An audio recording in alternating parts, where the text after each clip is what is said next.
जुड़े हैं किसी न किसी इच्छाओं की वजह से। किसी को अमीर बनना था, किसी को सबसे बड़ा राज्य चाहिए था, है ना, किसी को शरीर में प्रॉब्लम थी, किसी को पैसे चाहिए थे। तो ऐसे कई सारे शास्त्रों में एग्जाम्पल लोग भक्ति में जुड़ते हैं किसी न किसी भाव से। हम भी देखा जाए तो हम भी तो भक्ति में जुड़े थे, इसलिए नहीं कि भगवान को प्राप्त करना है। कहीं ना कहीं देखा जाए तो कुछ ना कुछ तो अन्य अभिलाषा थी ही, हाँ या ना। या अभी भी बनी हुई है कहीं ना कहीं किसी बहुत सारे भक्तों की। कहीं ना कहीं कुछ इच्छाएं बनी हुई हैं। तो हमारा पे देखा जाए तो भक्ति में जुड़ने का, अगर पूछ नहीं रहा हूँ क्या है आपकी इच्छा, क्यों जुड़े आप क्या प्राप्त करने के लिए जुड़े भक्ति में? पैसे कम प्राप्त करने के लिए, इज्जत कमाने के लिए, या फिर बीमारी दूर करने के लिए? तो वो सबका अपना अलग अलग है।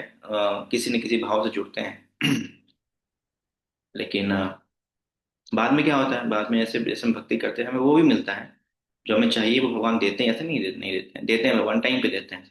जब हम योग्य हो जाते हैं तो भगवान हमें देते हैं। और साथ साथ भगवान क्या देते हैं, सबसे बड़ा गिफ्ट देते हैं भगवान हमें, अपनी भक्ति देते हैं भगवान। जब भक्ति में जुड़ते हैं तो हमें जो चाहिए वो हमें मिलता ही है। मान लो हम दुर्गा माता की सेवा कर रहे होते हैं कि हमें बहुत शक्ति चाहिए, दुर्गा माता केवल शक्ति देती, भक्ति नहीं देती कृष्ण।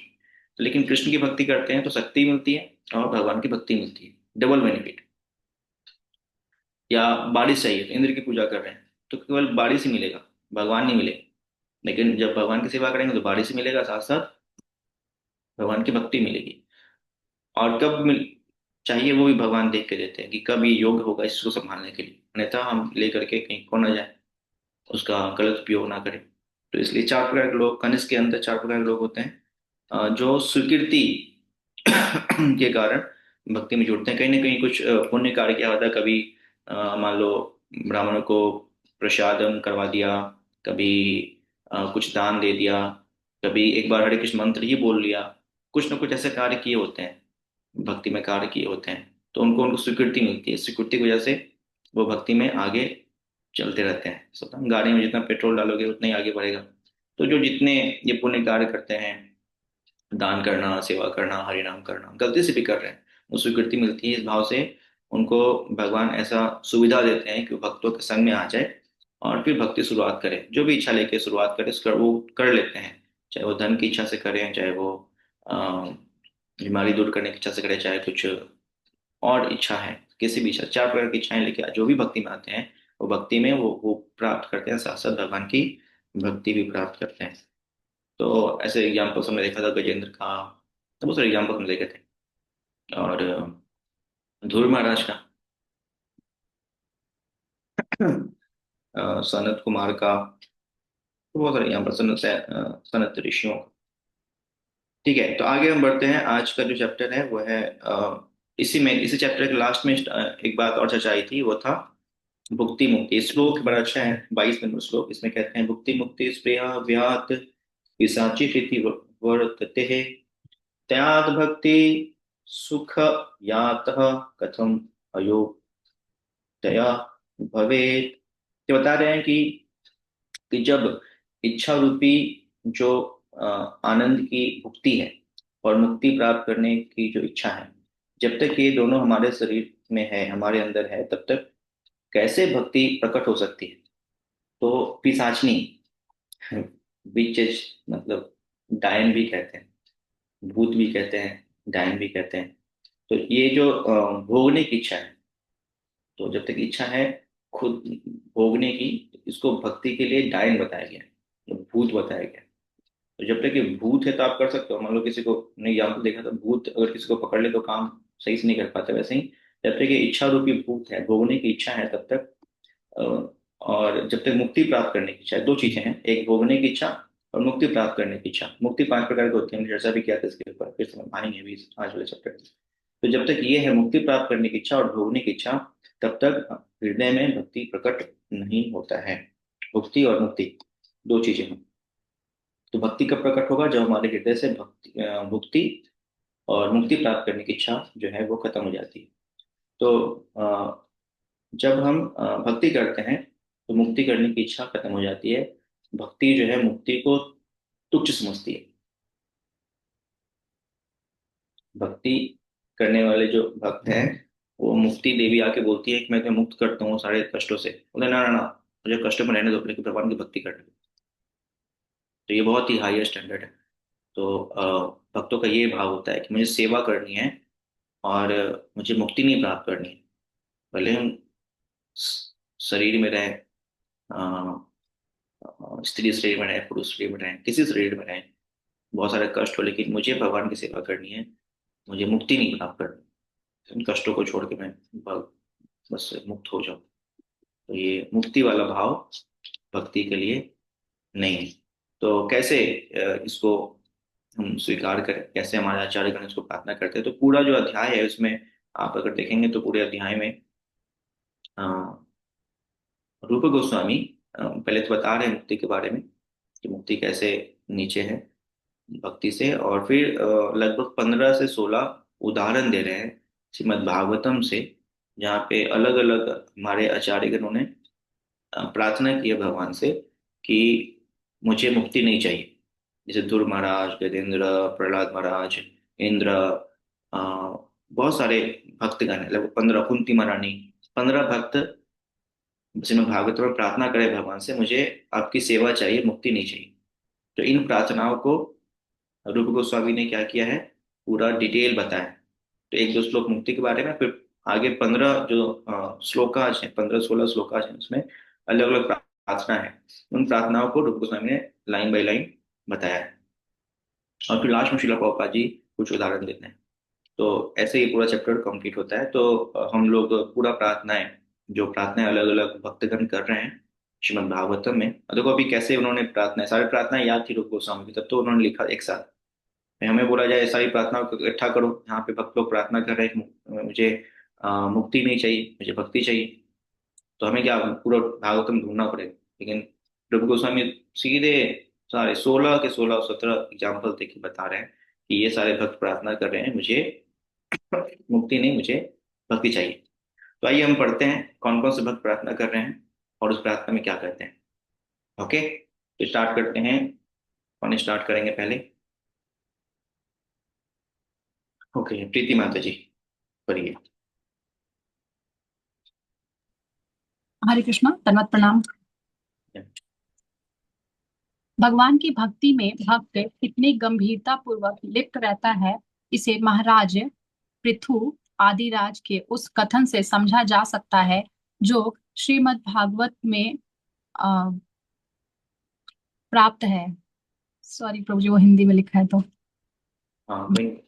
वे भगवान से प्रार्थना करते हैं, हे प्रभु, यदि मुक्ति मिलने के बाद मुझे आपके उस यशोगान को सुनने का अवसर ना मिले जिसे शुद्ध भक्तजन आपके चरण कमलों की प्रशंसा में अपने अंत स्थल से उच्चारण करते हैं, और यदि मुझे इस दिव्य आनंद का मधु प्राप्त करने का अवसर ना मिले, तो मैं आपसे इस तथाकथित आध्यात्मिक उत्थान की अर्थात मुक्ति की याचना कभी नहीं करूंगा। मैं तो आपसे सदैव यही प्रार्थना करूंगा कि आप मुझे लाखों रसनाएं जीभें तथा लाखों कान प्रदान करें, जिससे मैं निरंतर आपकी दिव्य कीर्ति का उच्चारण एवं श्रवण कर सकूं। मायावादी लोग भ्रम में तल्लीन होने की इच्छा करते हैं, किंतु अपना व्यक्तित्व ना रह जाने से वे भगवान के यश का श्रवण तथा कीर्तन नहीं कर पाते। चूंकि उन्हें परमेश्वर के दिव्य स्वरूप का कोई अनुमान नहीं है, अतएव उन्हें भगवान के दिव्य कार्यकलापों के कीर्तन तथा श्रवण का अवसर प्राप्त नहीं हो पाता। दूसरे शब्दों में, जब तक मनुष्य मोक्ष से ऊपर नहीं उठ जाता, तब तक वह ना तो भगवान के दिव्य यश का आस्वादन कर सकता है, ना ही वह भगवान के दिव्य स्वरूप को समझ सकता है।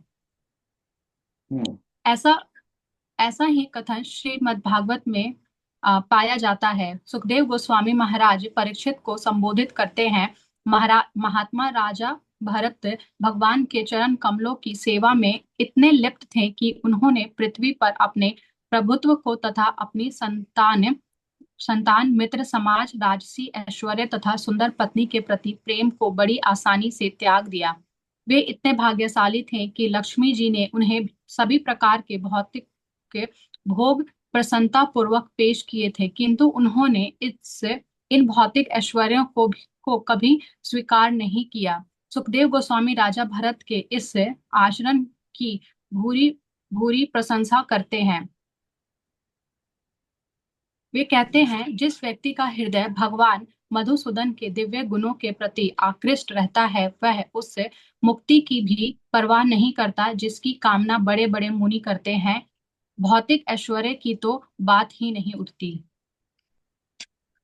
भागवत में वृत्रासु का ऐसा ही कथन है, जिसमें वह भगवान को संबोधित करते हुए कहता है, हे प्रभु, आपकी दिव्य भक्ति छोड़कर यदि मुझे ध्रुव लोक भी भेजा जाए या मुझे इस ब्रह्मांड के सारे लोकों का प्रभुत्व दे दिया जाए तो भी मुझे ग्राह्य नहीं।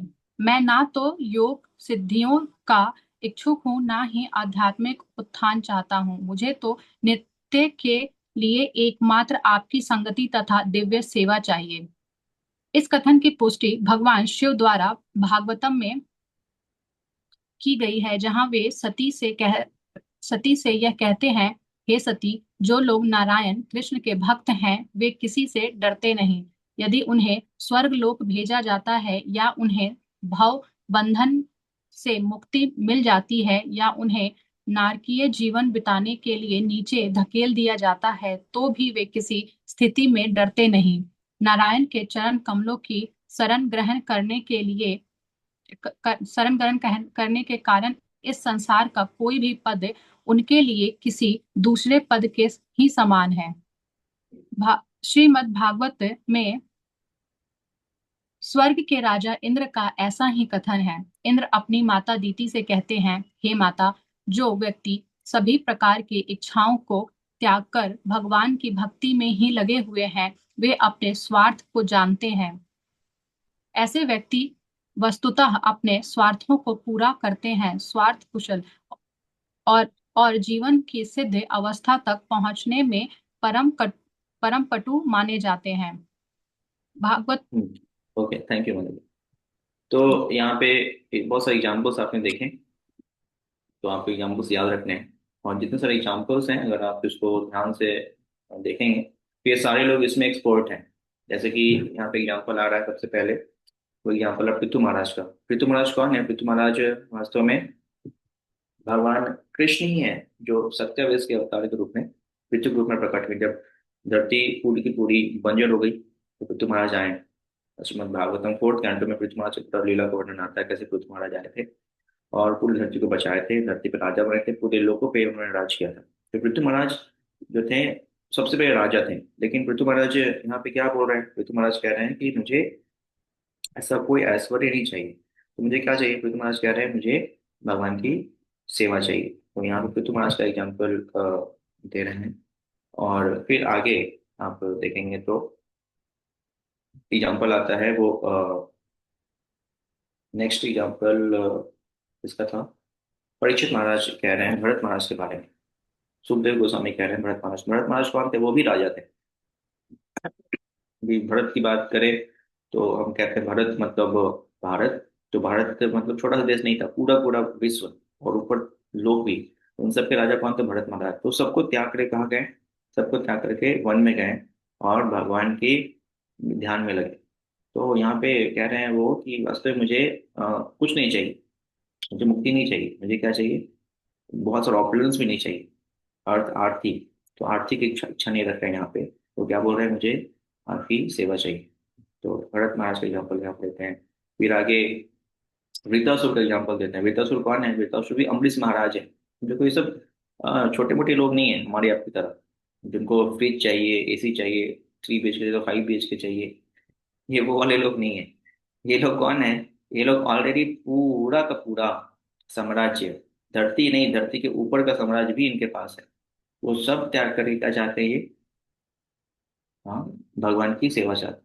तो वृत्तासुर जो राजा थे, अम्बरीश महाराज थे, बाद में वृत्तासुर बन गए, उनको श्राप मिला था पार्वती माता से। तो वो क्या बोल रहा है? वो भी बोल रहे हैं कि मेरे को कुछ नहीं चाहिए, मुक्ति नहीं चाहिए।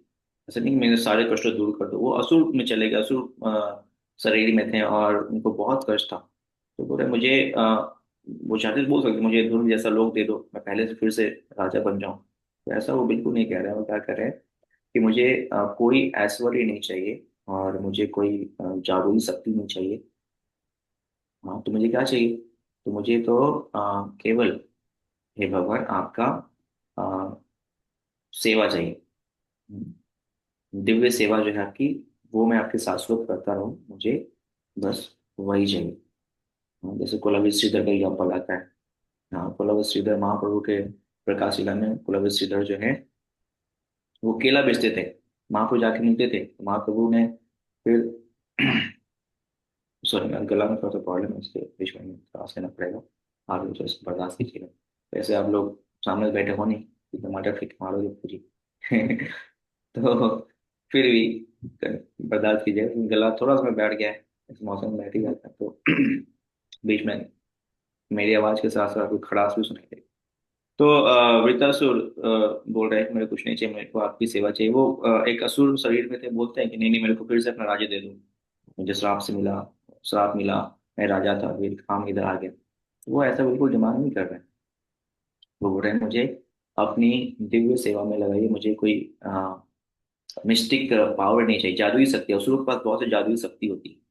हाँ, वो कुछ भी चाहे कर सकता है, छोटा बड़ा जादू कुछ भी प्रकट कर सकते हो। तो बोल रहे हैं मुझे ऐसा जो भी है कुछ नहीं चाहिए, मुझे क्या चाहिए, आपकी सेवा चाहिए। है ना, कई लोग भक्त, कई बार भक्तों की जादुई शक्ति चाहते हैं, कुछ शक्ति होती है, कोई ऐसा करते वैसा करते, छोटी मोटी। इनके पास सब कुछ है, फिर भी संतुष्ट नहीं है। तो इतने सारे एग्जाम्पल्स क्यों दे रहे हैं यहाँ पे? अभी अभी 12-13 और एग्जाम्पल्स हैं जो रूप गोस्वामी दे रहे हैं। क्यों दे रहे हैं? हमें सिखाने के लिए कि हम भी कहीं ना कहीं ऐसे कुछ इच्छाएं रखते हैं कहीं ना कहीं। धन चाहिए, तो कितना धन चाहिए? अमरीश महाराज की तरह धन चाहिए, भरत महाराज धन चाहिए, मान सम्मान चाहिए, कितना मान सम्मान चाहिए? भरत महाराज की तरह, क्योंकि पूरे पूरे लोक के राजा थे। जादुई शक्ति चाहिए, कितना शक्ति चाहिए आपको जादुई शक्ति? हाँ, वृतासुर की तरह, क्योंकि सारी जादुई शक्ति के मालिक इंद्र भी हार गया। सोचिए, तो वृतासुर इतने शक्तिशाली थे कि इंद्र भी उनकी जादुई शक्ति के आगे हार गया। और वज्र जो इंद्र का सबसे शक्तिशाली वेपन है, हथियार है वज्र, वो वज्र भी अ, वृतासुर पे काम नहीं कर रहा था, इतने शक्तिशाली थे वो। हम्म, तो ऐसे वृतासुर, एक्चुअली वज्र बनाया गया था दधीची मुनि के शरीर से। वृतासुर जो थे वो अ, मर नहीं रहे थे, तो भगवान से प्रार्थना किया कैसे उनको मारा जाए। तो वो लगे कि ठीक है, एक मुनि है, दधीची मुनि का शरीर बहुत पवित्र है, तो उनसे बोलो कि आप वो अपने शरीर का त्याग कर देंगे, फिर उनका जो हड्डी होगा, बैक, पीठ का हड्डी जो होता है, रीढ़ की हड्डी, तो उस हड्डी से जब अपने शरीर को त्याग कर देंगे तो उस हड्डी से एक अस्त्र बनेगा, उस अस्त्र से वृतासुर की हत्या होगी। तो दधीची मुनि के पास पहुंच जाएगा, बोले भैया अपना शरीर त्याग कर दीजिए और आपकी हड्डी से हम अस्त्र बनाएंगे और मारना है। लेकिन जब ऐसी बात पता चली कि भगवान ने कहा, तुरंत ही दधीची मुनि, मैं भी शरीर त्याग करता हूँ, तुरंत ही शरीर त्याग कर दिया, भगवान की सेवा करी। फिर उनके शरीर के हड्डी से बना इंद्र का वस्त्र, वज्र, जिसको इंद्र लेके बारिश करते हैं, देखा होगा आपने वीडियो वगैरह। तो उससे भी बेटअप नहीं मर रहे थे, इतने बड़े योगी थे, इतनी ज्यादा अधिक उनके पास जादुई शक्तियां थी। तो वो क्या प्रार्थना कर रहे हैं कि मुझे भगवान आपकी सेवा चाहिए, मुझे जादुई शक्ति नहीं चाहिए। तो वृत्तासुर की प्रार्थना है, वो भी मुक्ति नहीं चाहते हैं, वो भक्ति चाहते हैं। फिर आगे शिव जी बोल रहे हैं, शिव जी के पास लोग जाते हैं, नली क्यों जाते हैं शिव जी के पास? कि डर लग रहा है, ऐसा है, रक्षा कर दो। तो शिव जी क्या कहते हैं माता सती से कि जो भगवान के भक्त हैं वो किसी चीज से डरते नहीं है। ये तो भाई डर लग रहा है तो आज उनके पास चल लो, आज मंगल है वहां चलो, बुध है वहां चलो, शनिवार है वहां चलो, है ना, आज तो 16 मंगल छोड़ो कुछ और ही कर लेते हैं, है ना। तो ऐसा भगवान के भक्त ऐसा नहीं होते, भगवान के भक्त बहुत ही पक्के होते हैं, उनको कोई भौतिक इच्छा नहीं होती है और मुक्ति की इच्छा नहीं होती है, वो केवल भगवान की भक्ति ही करना चाहते हैं। तो नारायण के भक्त जो होते हैं वो कभी भी नारायण को नहीं छोड़ते। तो माता लक्ष्मी कभी भी भगवान के चरणों को नहीं छोड़ती, हमेशा भगवान के चरणों को पकड़ करती। तो ये है भगवान के भक्त। शिव जी कह रहे हैं माता सती से। फिर इंद्र कह रहे हैं अपनी माता दिति से। तो इंद्र क्या कह रहे हैं माता दिति से कि जो भक्ति में आ जाते हैं, जो भगवान की सेवा में लगे रहते हैं, तो वो क्या करते हैं, वो अ, कोई भी अपना पर्सनल रुचि नहीं रखते हैं, पर्सनल या पर्सनल इंटरेस्ट कह लीजिए, रुचि कह लीजिए, जो भी, वो नहीं रखते हैं। वो हर समय भगवान की सेवा में जुटे रहते हैं और सेवा करने की इच्छा रखते हैं कि मुझे कुछ भगवान की सेवा मिले। तो यहाँ पे इंद्र भी बता रहे हैं जिनके अंदर खुद भी बहुत सारी भौतिक इच्छाएं रहती हैं, तो इंद्र हैं, तो कभी कभी उस इच्छाओं में बह जाते हैं। लेकिन फिर भी वो प्रार्थना, माता को क्या बता रहे, माता को सही बात बता रहे हैं। देखो माता, ऐसा है कि जो भगवान के भक्त होते हैं वो हमेशा भगवान की सेवा ही मांगते हैं और कुछ नहीं, हमेशा भगवान की सेवा में इंगेज रहते हैं। तो ऐसे ये और भी बहुत सारे एग्जाम्पल्स हैं इसमें, मतलब उदाहरण दिए हैं रूप गोस्वामी। ठीक है, मनमोहन टू का प्रश्न है, कुछ पूछिए। हाँ प्रभु जी, वो प्रभु जी प्रश्न नहीं था मेरे ख्याल से, वृत्तासुर जी चित्रकेतु महाराज को श्राप मिला था भगवान शिव से वहाँ। चित्रकेतु महाराज को मिला था, हाँ हाँ। प्रभु जी, अच्छा, अम्बरीश हाँ। महाराज को नहीं मिला था, वो तो सीधे धाम गए थे हाँ, शायद, सॉरी जहाँ सॉरी, तक मुझे चित्रकेतु याद। महाराज। हाँ, सही बताया आपने, चित्रकेतु महाराज से आ गया था, फिर वो अस्त्र उन्हीं के लिए बना था। हाँ गंधर्व बने थे, फिर बाद में गंधर्व से फिर हाँ हाँ श्राप हाँ, मिला। सॉरी, स्पेलिंग मिस्टेक, टंग मिस्टेक। तो ये से कई सारे उदाहरण हैं, आप देख सकते हैं। अभी और भी बहुत सारे उदाहरण हैं, 10 से 12 चीजें आपको रुको समझ दे रहे हैं। ठीक है, आगे बढ़ते हैं। नेक्स्ट कौन पढ़ेंगे? ओके, नेहा माता जी पढ़ना, आपके पास बुक है? थोड़ा फास्ट पढ़ना होगा, तो अगर जिनके पास किताब है वो पढ़ेंगे तो अच्छा है। पुरानी वाली बुक है ना, तो इसमें लाइनें अलग है। तो मैं ओह, स्क्रीन अच्छा अच्छा। थोड़ा सा ये, लास्ट टाइम मनमोहन प्रभु बोल रहे थे कि वो पुराने वाले ऊपर आपकी। नीचे हो रहा फिर जी है, मैं ओके। पढ़ूं? हाँ, ठीक है, पढ़िए, किताब है आपके पास? प्रभु जी हाँ, स्क्रीन मेरे पास शेयर कर किताब दिया है। हूँ, उससे पढ़ ली। हाँ, ठीक है। नेक्स्ट टाइम आप, ठीक है, गिरधारी माता जी पढ़ लेंगे, फिर नेक्स्ट नेहा माता जी। ठीक है प्रभु। भागवत में ही प्रहलाद महाराज कहते हैं, हे नास्तिक कुलों में उत्पन्न मेरे मित्रों, यदि तुम लोग भगवान कृष्ण को प्रसन्न कर सको तो इससे दुर्बल इस संसार में अन्य कुछ भी नहीं है। दूसरे शब्दों में, यदि भगवान कृष्ण तुमसे प्रसन्न हो जाते हैं तो तुम लोगों के मन की कोई भी अभिलाषा निश्चित रूप से पूरी हो सकती है।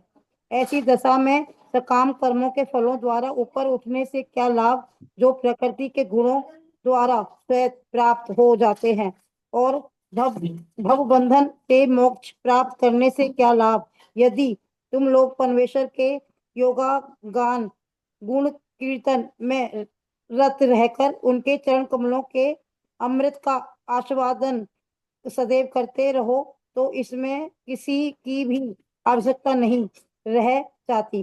प्रहलाद महाराज के इस कथन से स्पष्ट हो जाता है कि जो व्यक्ति भगवान के दिव्य यश के कीर्तन तथा श्रवण में रस लेता है, वह सारे भौतिक आशीर्वादों को पहले ही लांग जाता है, जिसमें पवित्र सकाम कर्मों के फल, यज्ञ तथा भव बंधन से मोक्ष भी सम्मिलित है। इसी प्रकार 7वें स्कंद में अध्याय 8 श्लोक ये वाला 42 से लिखता है, जहाँ देवता गण भगवान नरसिंह देव की स्तुति करते हैं, वहां पर स्वर्ग का राजा इंद्र कहता है, हे परमेश्वर, ये असुर यज्ञ रूपी कर्म कांड में हमारे द्वारा भाग लिए जाने की बात करते हैं, किंतु अपने नरसिंह देव के रूप में प्रकट होकर हमें महान संकट से बचा लिया है। वस्तुत यज्ञों में हमारे भाग केवल आपके कारण ही है, क्योंकि आप समस्त यज्ञों के परम भोक्ता हैं। आप सभी जीवों के परमात्मा हैं, अतः एवं आप ही हर वस्तु के वास्तविक स्वामी हैं। हमारे हृदय कब से इस असुर हिरण्यकश्यपु के भय से पूर्ण थे, किंतु आप हम पर दयालु हैं, क्योंकि आपने उसे मारकर हमारे हृदय से भय को भगा दिया है, और हम अवसर प्रदान किया है हमें कि उन हृदयों में हम आपको स्थापित करें। जो लोग आपकी प्रेमा भक्ति में रत हैं, उनके लिए असुरों द्वारा छीना गया ऐश्वर्य महत्वहीन है। भक्तगण मुक्ति तक की परवाह नहीं करते, फिर इस भौतिक ऐश्वर्य के लिए क्या कहा जाए। वस्तुत यज्ञों के फल के भोक्ता हम नहीं हैं। हमारा एकमात्र कर्तव्य है कि हम आपकी सेवा में लगे रहें, क्योंकि आप ही हर वस्तु के भोक्ता हैं। इंद्र के इस कथन का तात्पर्य यह है कि ब्रह्मा से लेकर नगण्य चींटी तक कोई भी जीव भौतिक ऐश्वर्य भोगने के लिए नहीं बना। वे सभी जीव तो अपनी हर वस्तु परम स्वामी भगवान को अर्पित करने के लिए आए हैं।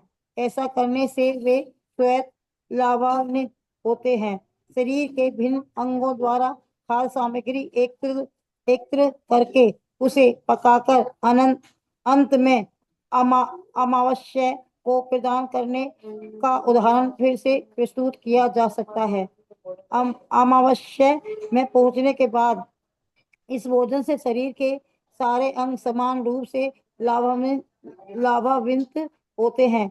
इसी प्रकार प्रत्येक व्यक्ति का कर्तव्य है कि वह परमेश्वर को तुष्ट तुष्ट करे, तत्पश्चात स्वयं तभी तुष्ट हो सके।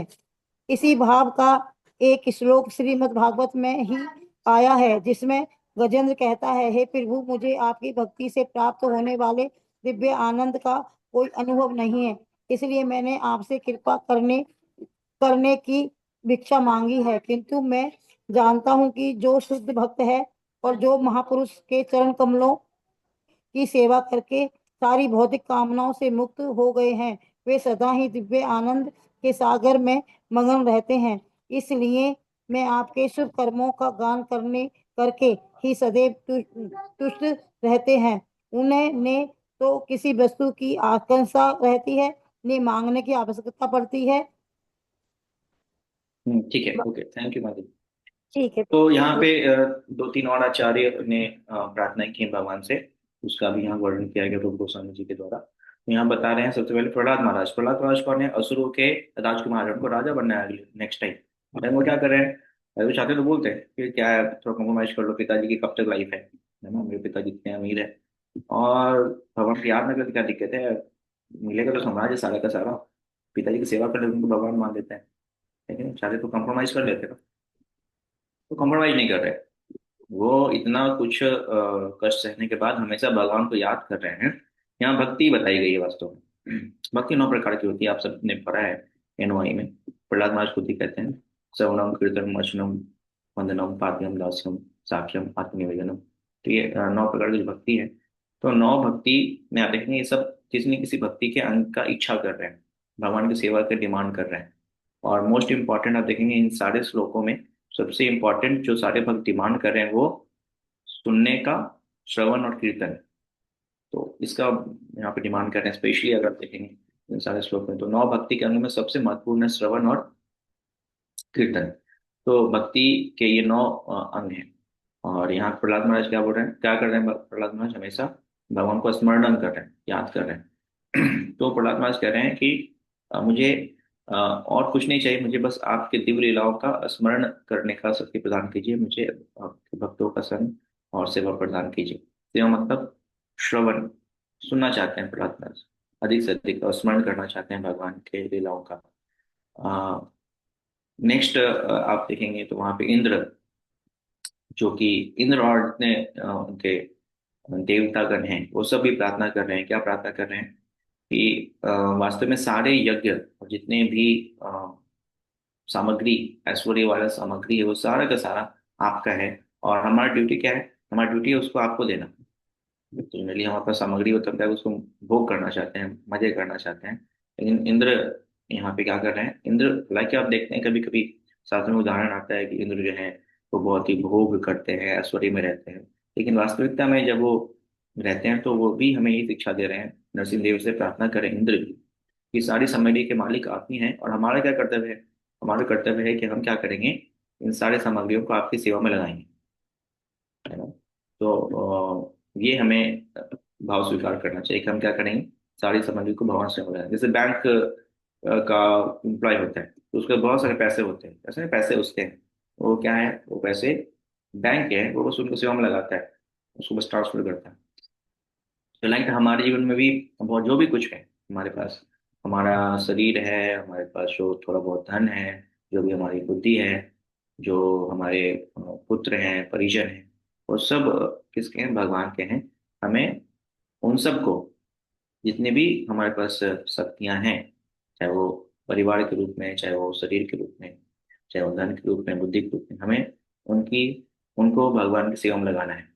ये यहाँ पे इंद्र ये प्रार्थना कर रहे हैं कि मैं आपकी सेवा कर पाऊँ, क्योंकि सब कुछ आपका है और मुझे ये मौका मिला है कि मैं इंद्र बना हूँ, तो मैं आपकी ये सेवा करता हूँ। इसलिए इंद्र भगवान का भक्त है। कई बार कहते हैं इंद्र ने तो ये काम किया, वो काम किया, है ना, ऐसा गलत काम किया इंद्र ने, ऐसा नहीं करना चाहिए। तो गीता में श्लोक आता है, चेतसु दुराचारो भजते मां। तो उसमें भगवान कृष्ण कह रहे हैं, क्या कह रहे हैं कि मेरा भक्त कितना भी गिरा क्यों ना हो, कितने बुरे से बुरे काम क्यों ना करे, लेकिन अगर वो मेरा भजन कर रहा है, मेरी भक्ति कर रहा है, तो वास्तव में उसे भक्त जान। इसलिए भगवान बार बार इंद्र को छोड़ देते हैं, क्योंकि इंद्र क्या करते हैं, वो भगवान की भक्ति कर रहे हैं, भले बहुत गलत काम कर रहे हैं, कभी कभी शास्त्र के विरुद्ध जाके कुछ ऐसे कार्य करते हैं, भगवान की भक्ति करते हैं, तो इंद्र को भगवान क्या करते हैं, माफ कर देते हैं।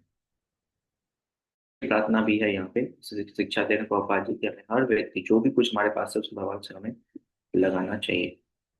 और फिर आगे यहाँ पे एग्जाम्पल आता है गजेंद्र का, बहुत ही महत्वपूर्ण एग्जाम्पल आता है गजेंद्र का। गजेंद्र भी प्रार्थना कर रहे हैं, इतनी बुरी परिस्थिति में गजेंद्र फंसे हुए हैं, लेकिन फिर भी वो हम प्रार्थना कर रहे हैं भगवान से। क्या प्रार्थना कर रहे हैं कि मुझे आपको बुद्धि दीजिए कि मैं हमेशा आपकी दिव्य सेवा में लगा रहूं। इंद्र ऐसा नहीं बोल रहे हैं कि मुझे बाहर निकालो भगवान, पहले तो वो प्रार्थना की, भगवान को याद की कि बहुत कष्ट है, समुद्र में जब चले गए और वहां पे जब मगरमच्छ ने उनके पाँव को पकड़ा हुआ था, तो वो आर्थिक स्टेज पे, अर्थ और आर्थिक, तो आर्थिक स्टेज पे है, तो वहां पे बहुत सारे वो प्रार्थनाएं कर रहे हैं, बीमारी है उनको, तो बहुत कष्ट हो रहा है, शरीर शारीरिक, आर्थ, आर्थ मतलब शारीरिक प्रॉब्लम है, तो भगवान के पास जाए, तो आर्थ के स्टेज पे है वो, तो वो भगवान को याद कर, लेकिन जैसे ही भगवान को दर्शन करते हैं वो, तो वो सब भूल जाते हैं, प्रार्थना नहीं करते, भगवान आप मेरे को निकालो यहाँ पे, वो क्या बोलते हैं, उनका जो इच्छाएं वो शुद्ध हो जाता है।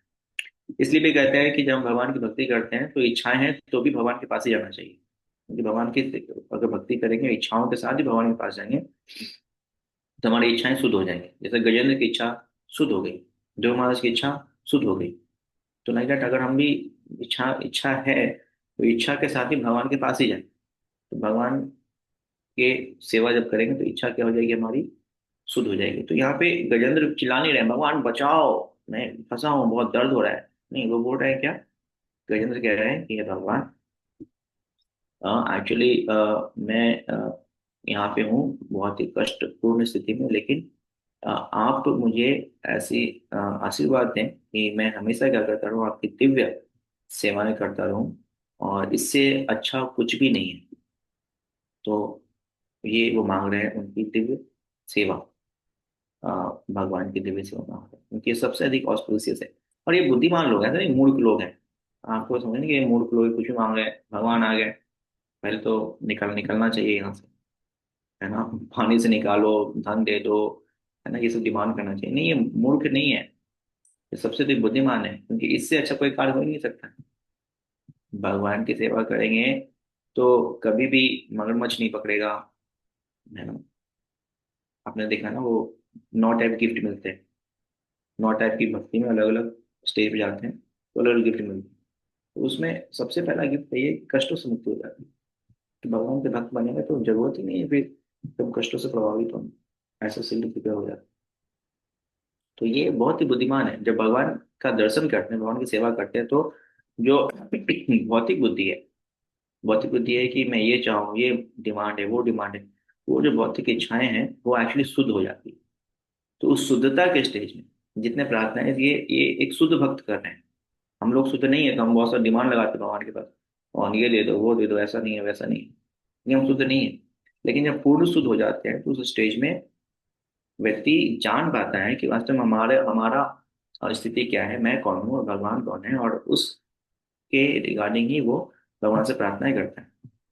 वो छोटी मोटी चीजें नहीं मांगता है, जैसे मैं उदाहरण भी कई बार सुना है पहले भी, कि आप राजा के पास जाओगे और बोलोगे भैया मेरे को 5 रुपए दे दो, 1 रुपए दे दो, तो राजा बोलेगा मूर्ख हो क्या। तो वैसे ही ये भुक्ति मुक्ति भोगने की इच्छा, सांसारिक चीजें चाहिए और मुक्ति चाहिए, क्या है, वो राजा के पास जाके 1 रुपया मांगने के समान है, भगवान की भक्ति कर रहे हो चाहे मुक्ति चाहिए, ये तो 1 रुपया मांगने के समान है। जो अरबों रुपए के मालिक हैं उनसे 1 रुपया मांग रहे हो भगवान की मुक्ति, भगवान मुक्ति दे दो, ये कुछ भी नहीं है। हम उनकी सेवा करेंगे तो सब कुछ अपने आप ही है, तो 100 के नोट में 5 का नोट, 1 का नोट अपने आप ही होता है, वैसे भक्ति करते हैं तो सारे जो ऐश्वर्य है, इच्छाएं वो अपने आप पूर्ति हो जाती है। ठीक है, आगे बढ़ते हैं। आगे कौन पढ़ना चाह रहे थे, नेहा माता जी करिए।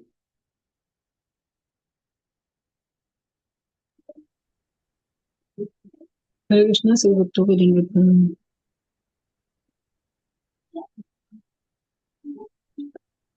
भागवत, प्रभु जी यहीं से पढ़ना है ना? भागवत हाँ में जी। श्री हम हाँ भगवत भगवत में ही वैकुंठ नाथ दुर्वासा मुनि को इस तरह उत्तर देते हैं कि मेरे शुद्ध भक्त सदा भक्ति में लगे रहने के कारण संतुष्ट रहते हैं, इसीलिए वे 5 प्रकार की मुक्ति अवस्थाओं को भी आकांक्षा नहीं करते हैं। ये है मेरे तदात्म्य सायुज्य, फर्स्ट सायुज्य, दूसरा मेरे लोक में वास करना सालोक्य, तीसरा मेरे ऐश्वर्य की प्राप्ति सृष्टि और राष्ट्री। शाष्टि, चौथा मेरे जैसे स्वरूप की प्राप्ति सारूप्य, पांचवा मेरा सानिध्य प्राप्त करना सामीप्य है। अतएव जब वे इन मुक्त अवस्थाओं में भी रुचि नहीं रखते हैं तो आप समझ सकते हैं कि भौतिक ऐश्वर्य या भौतिक मोक्ष के लिए उनमें कितनी कम परवाह होगी। नागपत्नियों द्वारा ऐसी ही प्रार्थना मिलती है। श्रीमद् भागवत 10 नहीं पढ़ पा रही प्रभु जी, मैं सॉरी। नागपत्नियां कहती हैं, हे प्रभु, आपके चरण कमलों की धूलि अत्यंत अनूठी है। जिस व्यक्ति को इस धूलि को प्राप्त करने का सौभाग्य प्राप्त हुआ है, वह स्वर्ग लोक सभी लोकों पर अधिपत्य, योग सिद्धियों अथवा भव सागर से मोक्ष की भी परवाह नहीं करता। दूसरे शब्दों में, जो व्यक्ति आपके चरण कमलों की धूलि की पूजा करता है, वह अन्य सिद्धियों की रंच मात्र भी परवाह नहीं करता। इसी प्रकार श्रीमद् भगवत में श्रुतियां साक्षात वेद भगवान से इस प्रकार प्रार्थना करते हैं कि हे प्रभु, आध्यात्मिक ज्ञान को समझ पाना अत्यंत कठिन है। आप जिस रूप में हमारे सामने प्रकट हुए हैं, वह आत्मज्ञान जैसे अत्यंत कठिन विषय को व्याख्या करने के लिए ही है। फलस्वरूप जिन भक्तजनों ने अपनी घरेलू सुविधाएं छोड़कर मुक्त आचार्यों के सानिध्य प्राप्त कर रखा है, वे आपकी भक्ति में पूर्ण निमग्न रहते हैं और इस तरह वे किसी तथाकथित मोक्ष की परवाह नहीं करते। इस श्लोक की व्याख्या के समय यह ध्यान देना होगा कि आत्मज्ञान का अर्थ है आत्म तथा परमात्मा का ज्ञान।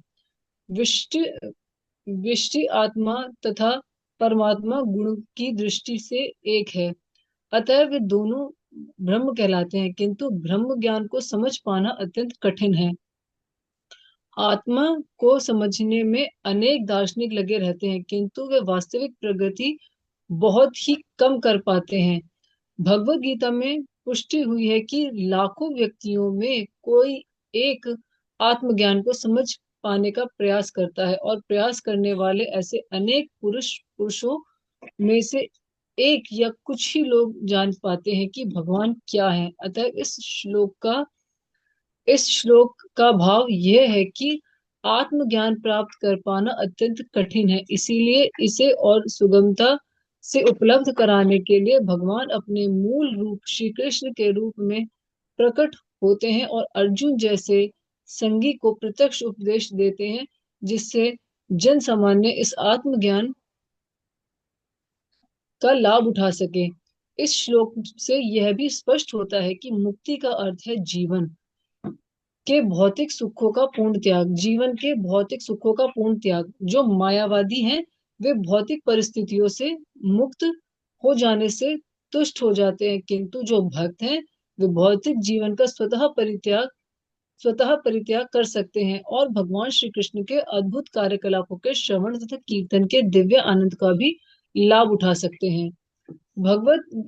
श्रीमद् भागवत में ही भगवान कृष्ण उद्धव से कहते हैं कि हे उद्धव, जो जो भक्त मेरी सेवा के द्वारा मेरी शरण में आते हैं, उनकी भक्ति इतनी अविचल होती है कि उन्हें कोई अन्य इच्छा नहीं होती।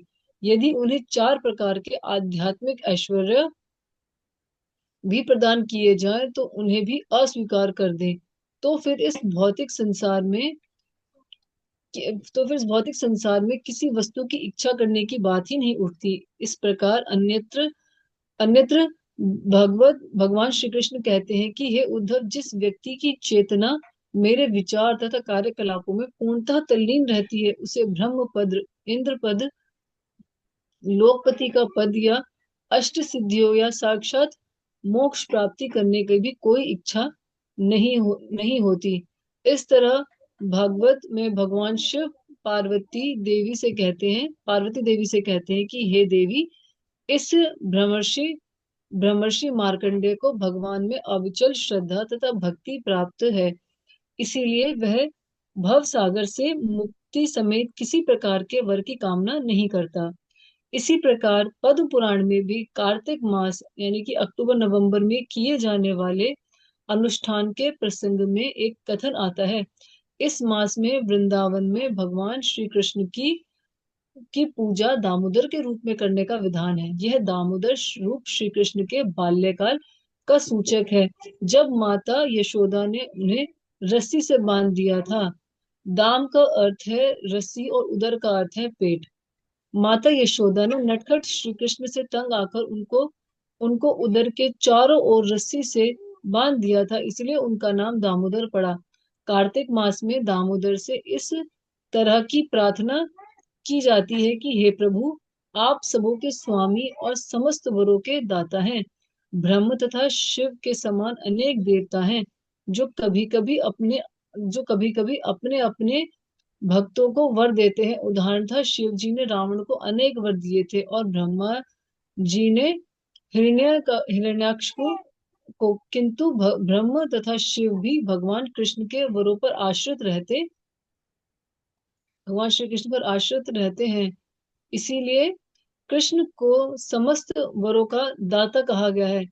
इस तरह भगवान अपने भक्तों को उनके द्वारा चाही गई कोई भी वस्तु दे सकते हैं, तो भी भक्त यही प्रार्थना करता है कि मैं आपसे मुक्ति या मुक्ति लाभ तक किसी भौतिक सुविधा की याचना नहीं करता। मुझे तो आपकी इस तरह की कृपा चाहिए कि मैं सदैव आपके इस दामोदर स्वरूप का चिंतन करता रहूं, जिसका दर्शन मुझे इस समय हो रहा है। आप इतने सुंदर तथा आकर्षक हैं कि मेरा मन आपके इस अद्भुत रूप के अतिरिक्त और कुछ भी नहीं चाहता। इसी प्रार्थना से इसके आगे आता है कि हे दामोदर, एक बार जब आप नटखट बालक के रूप में नंद महाराज के घर में खेल रहे थे, तो आपने दही भरी मटकी फोड़ दी, जिसके कारण माता यशोदा ने आपको अपराधी मानकर रस्सी के द्वारा ओखल से बांध दिया। उस समय आपने कुबेर के दो पुत्र नल कुंवर तथा मणिग्रीव का उद्धार किया था, जो नंद महाराज के आंगन में दो अर्जुन भिक्षुओं के रूप में खड़े थे। मेरी आपसे यही विनती है कि आप अपने कृपापूर्ण लीलाओं में इसी प्रकार मेरा भी उद्धार कर दें। इस श्लोक के अंतर कथा इस प्रकार है। देवताओं के कोषाध्यक्ष कुबेर ने दोनों पुत्र आपके पिता के ऐश्वर्य से मदांत हो उठे थे। एक बार वे सरोवर में नग्न अप्सराओं के साथ विलास क्रीड़ा कर रहे थे, तो तभी उधर से महर्षि नारद गुजरे। वे कुबेर के पुत्रों का यह आचरण देखकर अत्यंत खिन्न हो उठे। नारद को उधर से जाते देखकर अप्सराओं ने अपने नग्न शरीर को वस्त्रों से ढक लिया, किंतु कुंवर के दोनों पुत्रों पुत्रों ने मदोन्मत्त होने के कारण इतनी भी शिष्टता नहीं दिखा सके। फलतः श्री नारद मुनि उनके आचरण से क्रुद्ध हो उठे और उन्हें श्राप दे डाला। तुम दोनों में तुम दोनों को तनिक भी होश नहीं है, अतएव अच्छा हो यदि तुम दोनों कुबेर के पुत्र ना रहकर वृक्ष बन जाओ। यह सुनकर दोनों लड़कों को होश आया और उन्होंने श्री नारद जी से अपने अपराध के लिए क्षमा याचना की। तब श्री नारद जी ने कहा, तुम दोनों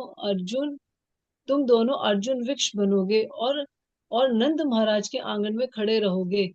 समय आने पर जब श्री कृष्ण नंद के पोष्य पुत्र के रूप में प्रकट होंगे, तो वे तुम्हारा उद्धार करेंगे। दूसरे शब्दों में नारद जी का श्राप इस तरह से कुबेर के पुत्रों के लिए वरदान था, क्योंकि अप्रत्यक्ष रूप से उन्होंने यह बतला दिया था कि उन पर भगवान श्री कृष्ण की कृपा होगी। इसके बाद कुबेर के दोनों पुत्र नंद महाराज के आंगन में दो विशाल अर्जुन वृक्षों के रूप में तब तक खड़े रहे जब तक श्री नारद जी की इच्छा पूर्ति करने के लिए भगवान दामोदर ने अपने शरीर से बंधे उखल से उन दोनों वृक्षों पर जोर से प्रहार करके उन्हें धराशाही कर दिया। इन धराशाही वृक्षों से नलकुबर तथा मणिग्रीव निकल आए। तब तक वे भगवान के महान भक्त बन चुके थे। ओके, थैंक यू माता जी। तो यहाँ पे एक स्टोरी आती है, वो है आपका नल कुबेर का। दूसरा स्टोरी है वो है आपका नाग कन्या का। और एक और स्टोरी है वो आपका स्टार्टिंग में है मैं अभी पढ़ रहा हूँ, किसका नाम था, नल कुबेर हो गया और नाग कन्या एंड वन मोर किया था। इन सब में जो है मुक्ति की बात की जा रही है। ओके, दो ही है, ठीक है। तो मेनली दो ही बताया गया, फिर हम नारद मुनि प्रार्थनाएं कर। ओके, तो 5 प्रकार की मुक्तियां होती है ना, हमने पढ़ा भी था अभी पीछे। क्या क्या नाम है, किनको याद है 5 प्रकार की मुक्तियां? कौन बताएंगे? ओके, मनमोहन को बताइए। सा, प्रभु जी, सायुज्य, सारूप्य, सालोक्य, शास्त्र और शास्त्री। शास्त्री। सायुज्य, सारूप्य, सालोक्य, शास्त्री, सारूप। सारूप बोल चुका था। ऐसे याद एक और। करेंगे तो याद नहीं होगा, कोई और सामिप्य। कोई सामीप्य। प्रभु ऐसी जी, एक रहेगी सामिप्य। हाँ, सामीप्य सामिप्य। रह गया। इसको ऐसे याद नहीं, जिसे ऊपर याद कीजिए तो याद ओके। रहेगा, है ना। तो और कोई कौन बताना चाहेंगे? बोलिए बोलिए। आना तो नहीं है लेकिन नाम तो याद रखिए कम से कम। हाँ, नियम थी, बताइए। प्रभु जी, सालोक्य, नहीं, सारूप्य, देख के नहीं बताना है। ओह, देख के तो कोई बता देगा, प्रभु जी लिख बिना लिया ना देखे बताना हरे कृष्णा है। प्रभु जी, मैं बताऊं? हाँ, बिना देखे बताना है माता। हाँ प्रभु जी, बिना देखे। बताइए। सायुज्य, सालोक्य, सारूप्य, सारस्ती, और एक रहेगी क्या? सायुज्य, सारूप्य, सालोक्य, सारस्ती, एक रहेगी माता जी प्रभु को जी। याद है। माता जी सामीप्य हमारे प्रभु भी जी, तो सबसे सामीप्य। सीनियर डिवोटी हैं, 60+ हैं, फिर भी उनको याद हरे है। कृष्ण प्रभु जी, सामीप्य। हाँ, थैंक यू माता जी, आपको सारा याद है। ठीक है। आ, ओके, तो ऐसे याद करते हैं इसको। और कौन के बोल रहा है? ठीक है, इसको ऐसे याद करते हैं, ऊपर से नीचे या नीचे से ऊपर। सबसे नीचे की जो होती है वो है सायुज्य, मतलब ये मायावादी मुक्ति है, जो भगवान के जैसे ही बनना चाहते हैं। सायुज्य, एक होना चाहते हैं, युज्य मतलब एक हो जाना। तो सायुज्य मुक्ति सबसे ऊपर की। सबसे नीचे की मुक्ति, ये तो भक्त चाहते ही नहीं कि मैं एक बन जाऊं, मैं ही भगवान बन जाऊं। तो सबसे नीचे है सायुज्य, ये मायावादी चाहते हैं, अभक्त चाहते हैं। उसके ऊपर सारूप्य है। सारूप मतलब वो चाहते हैं कि मुझे भगवान के जैसा ही स्वरूप मिल जाए। ये भी एक्चुअली पांचों भक्त नहीं चाहते हैं, बट कभी कोई ऊपर के 4 जो है वो भक्त चाहते हैं सेवा करने की भावना से। तो नीचे का तो बिल्कुल नहीं चाहते, 5 हैं। सबसे नीचे का है सायुज, ये तो भक्त बिल्कुल नहीं चाहते हैं। इसके ऊपर आता है सारूप्य।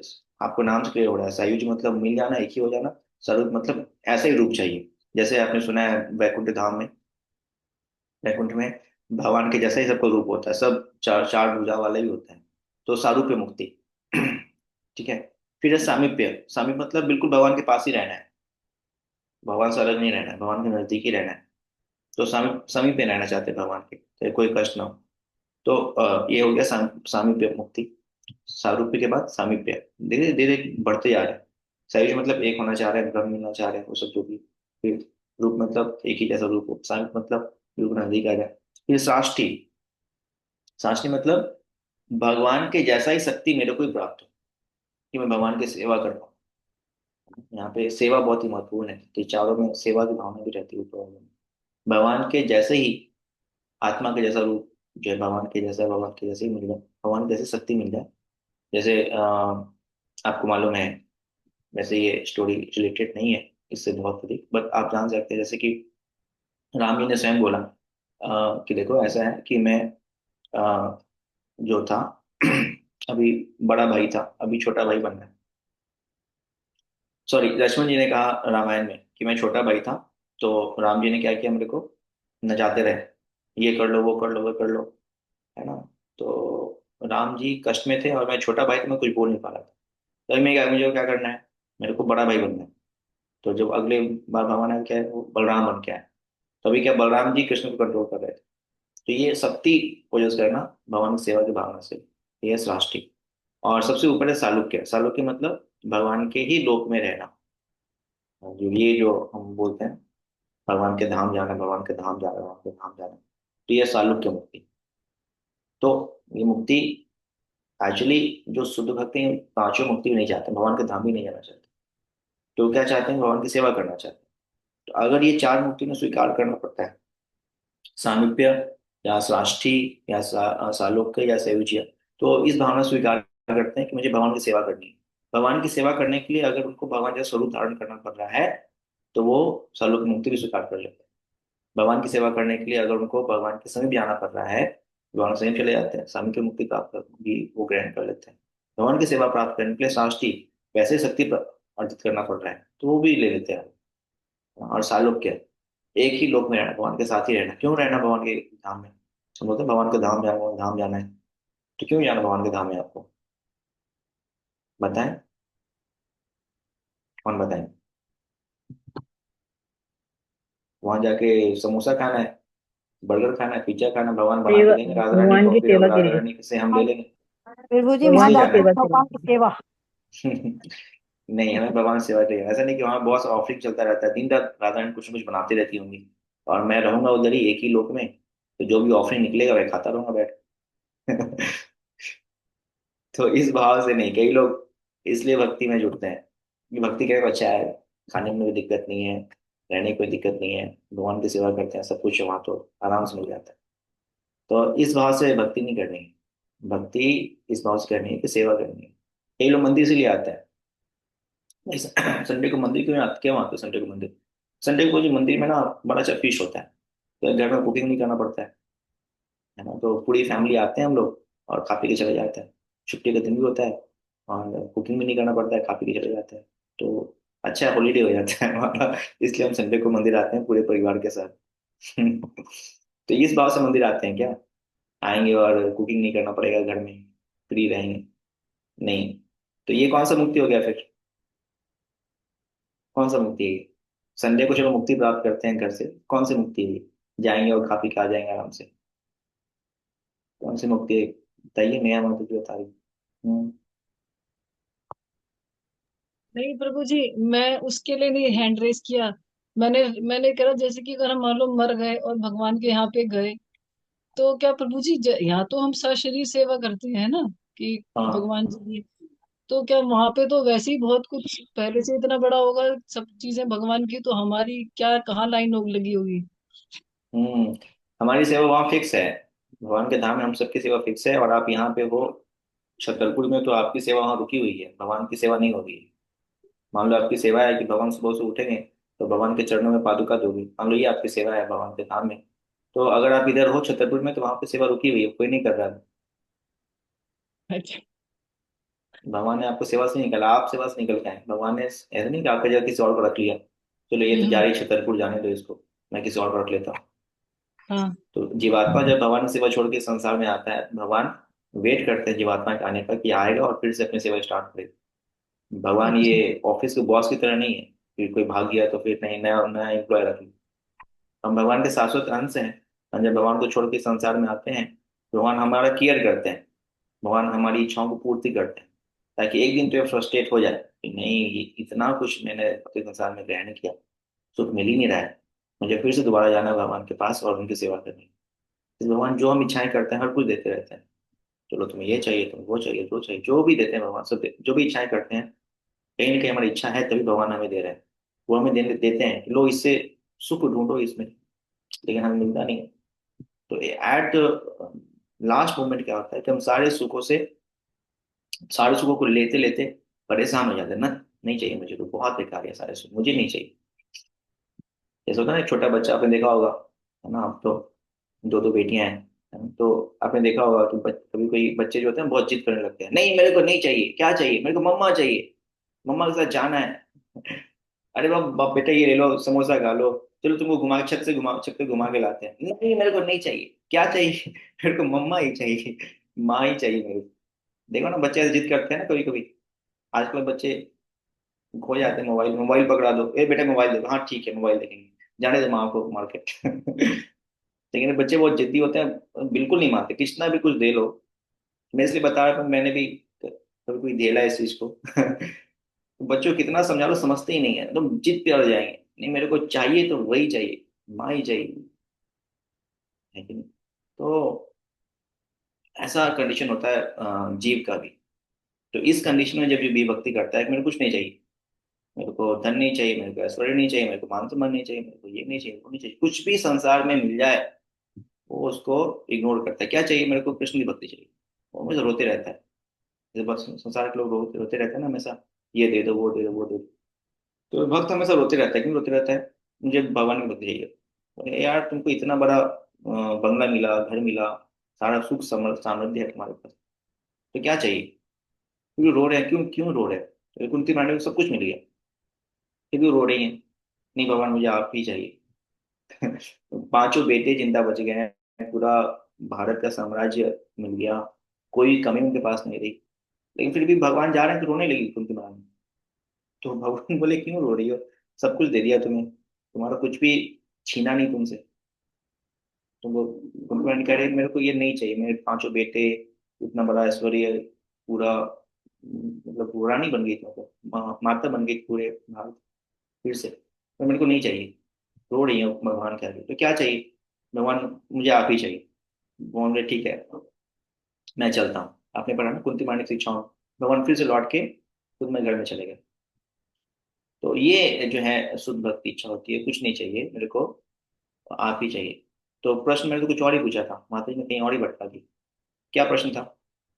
प्रभु जी संडे फीस्ट में आते हैं उनको किस प्रकार की मुक्ति मिलती है? संडे फिश में आते हैं तो कौन सी मुक्ति चाहते हैं, कौन सी मुक्ति है वो? संडे फिश में आते हैं पूरी परिवार के साथ और खा पी के जाते हैं, ठीक है, एक दिन तो बच गए, फिर कौन सी मुक्ति है ये, सालों की बताइए। होगी प्रभु जी, वैसे तो हाँ हाँ, मुक्ति भगवान के कई। एक ही, भगवान के लोक में ही रहना है, सालों के, सही बताया, सबसे ऊपर वाले मंदिर में रहेंगे तो क्या होगा, खाने पीने की कोई दिक्कत नहीं है। देखो बनता तो है ही, भगवान को भोग लगता है ही है। तो जाएंगे तो क्या होगा, वो हमें घर में कुकिंग नहीं करनी पड़ेगी, बच्चों के लिए, पत्नी के लिए, सब संतुष्ट खा पी के आ जाएंगे। तो इसलिए आते हैं क्या संडे को, चलो ये भी ठीक है, लेकिन इसमें सेवा जोड़ेंगे तो वास्तव में भक्ति हो जाएगी। कि हम संडे को जाएंगे पूरे परिवार के साथ और सब लोग कुछ ना कुछ सेवाएं करेंगे। वाइफ जो है किचन में सेवा कर लेगी, बच्चों को सफाई में लगा देंगे, और मैं थोड़ा प्रचार कर लूंगा, मैं 10 लोगों को गीता बांट दूंगा, किताबें बांट दूंगा, इस भाव से आएंगे संडे को, तो फिर वो भक्ति हो जाएगी। सेवा के भाव से हमें मंदिर आना चाहिए, ऐसे नहीं खाने पीने के भाव से, चलो ये भी अच्छा है, किसी भाव से तो, बट ऊपर का भाव क्या है, शुद्ध भक्ति क्या है? शुद्ध भक्ति है सेवा के भाव से मंदिर मंदिर जाने पूरी परिवार के साथ, बच्चों को क्लीनिंग में लगा देंगे, और वाइफ को किचन में लगा देंगे, और मैं किताबें बांट लूंगा। तो ये भाव से आएंगे तो ये एक्चुअली शुद्ध भक्ति। बस खाने पीने के भाव से आए तो शुद्ध भक्ति नहीं है ये भक्ति है मिश्रा जी वाली, मिश्रा मिश्रा जी की मिश्रित भक्ति है। तो मिश्रा जी भक्ति नहीं करना है, मिश्रित भक्ति, शुद्ध भक्ति करना है। इसमें शुद्ध भक्ति में केवल और केवल सेवा की भावना होती है, जो यहाँ पे सारे आचार्य ने बताया। तो आगे फिर पेड़ आता है, नल कुबेर का स्टोरी आता है। उसमें सत्यव्रत मुनि प्रार्थना कर रहे हैं, क्या बोल रहे हैं, हम लोग गाते हैं ना पूरा दामोदर अष्टकम पूरे महीने। कौन सा श्लोक है, कौन सा श्लोक यहाँ पे बता रहे हैं, बताइए किनको याद है? मोक्ष ग्रहों हाँ में स्थित। हाँ, पूरा बताइए, वरम देव मोक्षम ना, मोक्षम वरिम वा, ना चानो गृणीहम वरेशा। तो ये वाला श्लोक, एक और श्लोक भी है, वो कौन सा श्लोक है? नल कुबेर के बारे में बताना, जैसे आपने नल कुबेर को मुक्ति दे दी, हे भगवान मुझे भी मुक्ति दी, कुबेर आत्मजो बद्ध मुक्तित्व यथवत, ये वाला श्लोक है। उसमें बताया नल कुबेर को जैसे अपनी बुद्धि थी, मुक्ति दे दी, ऐसे हमें भी मुक्ति प्रदान कीजिए। मुक्ति मतलब सेवा प्रदान कीजिए, जैसे कि मुक्त कर दीजिए सब कुछ। सेवा से मुक्त नहीं होना है, मुक्ति मतलब ऐसा सेवा से मुक्त होना। मुक्ति मतलब हमें भौतिक सेवा से मुक्त होकर भगवान की सेवा ग्रहण करते हैं। तो 5 प्रकार की मुक्ति भक्तों को मिलता है, और साथ में सेवा भी मिलती है, तो भक्त भी स्वीकार करते हैं। अन्यथा स्वीकार नहीं करते। याद हो गया आपको? पहला क्या है? मिल जाना भगवान में, सयुज। दूसरा क्या है? एक जैसा रूप, स्वरूप। तीसरा क्या है? रूप के बाद क्या आ गया? सामीप्य, भगवान के पास ही रहना है। और चौथा क्या है? साष्टी। साष्टी मतलब शक्ति, भगवान जैसा ही शक्ति प्राप्त करना है। पांचवा क्या है? सालोक्य, भगवान के लोक में रहना, बैक टू गॉड जाए। सालोक्य क्या करना है जाके? वहां पे खाएंगे पिएंगे आराम करेंगे, ये वाला भाव करें, तो सालोक मुक्ति की इच्छा करें। ओके, आगे बढ़ते हैं। पढ़िए आगे, नेक्स्ट लास्ट पैरा है, कौन पढ़ना चाहेंगे? लास्ट के 2-3 पैरा। हरे कृष्णा प्रभु जी राष्ट्रीय युग मुक्ति क्या बताई थी, एक बार थोड़ा सा रिपीट कर दीजिए। शक्ति, साष्टी। साष्टी मतलब शक्ति, भगवान के जैसा शक्ति चाहिए। जी थैंक यू तो प्रभु जी। जो इस भाव में रहते हैं कि शक्ति मिले भगवान जैसा, तो साष्टी मुक्ति। ठीक है, हाँ, पढ़िए माता जी, प्रतिनिधि। हरे कृष्णा प्रभु जी। यहाँ से पढ़ना है श्री पंचरात्र में, यहाँ से पढ़ना ना। हाँ हाँ। है शीर्ष पंचरात्र में एक पादांश आया, हे प्रभु हे भगवान, मुझे ना तो अपने धार्मिक जीवन के परिणाम के रूप में कोई वर चाहिए, ना कोई आर्थिक विकास चाहिए, ना मुझे इंद्रिय तृप्ति की लालसा है, ना मुक्ति की। मैं तो आपके चरण कमलों के नित्य सेवक बनने का प्रार्थना करता हूँ। आप मुझे यह वर देकर अनुग्रहित करें। उसी हायश्री पंचरात में आया है कि जब नरसिंह देव ने प्रहलाद महाराज को वर देना चाहा तो प्रहलाद ने कोई भौतिक वर नहीं स्वीकार किया। उन्होंने केवल यही याचना की कि मैं भगवान का नित्य भक्त बना रहूं। इस संदर्भ में प्रहलाद महाराज ने भगवान रामचंद्र के नित्य सेवक हनुमान का उदाहरण प्रस्तुत किया, जिन्होंने भगवान से कभी भी किसी भौतिक वर की याचना न करके एक आदर्श स्थापित किया।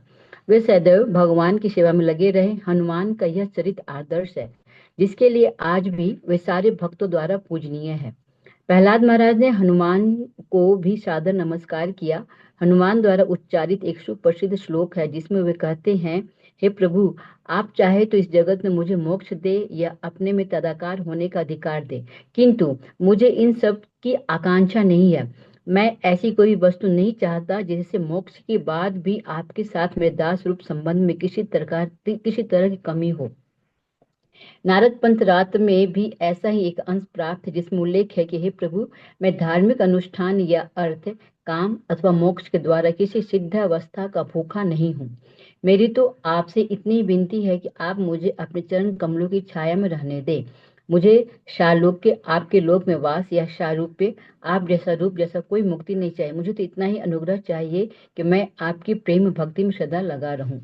इसी प्रकार श्रीमद् भागवतम में 6.14.5 महाराज परीक्षित सुखदेव गोस्वामी से पूछते हैं, हे ब्राह्मण, मेरे विचार से वित्रासुर अत्यंत पापी था और उसकी मनोवृत्ति नितांत रजोगुणी तथा तमोगुणी थी, तो फिर उसने नारायण की इतनी पूर्ण भक्ति कैसे विकसित की?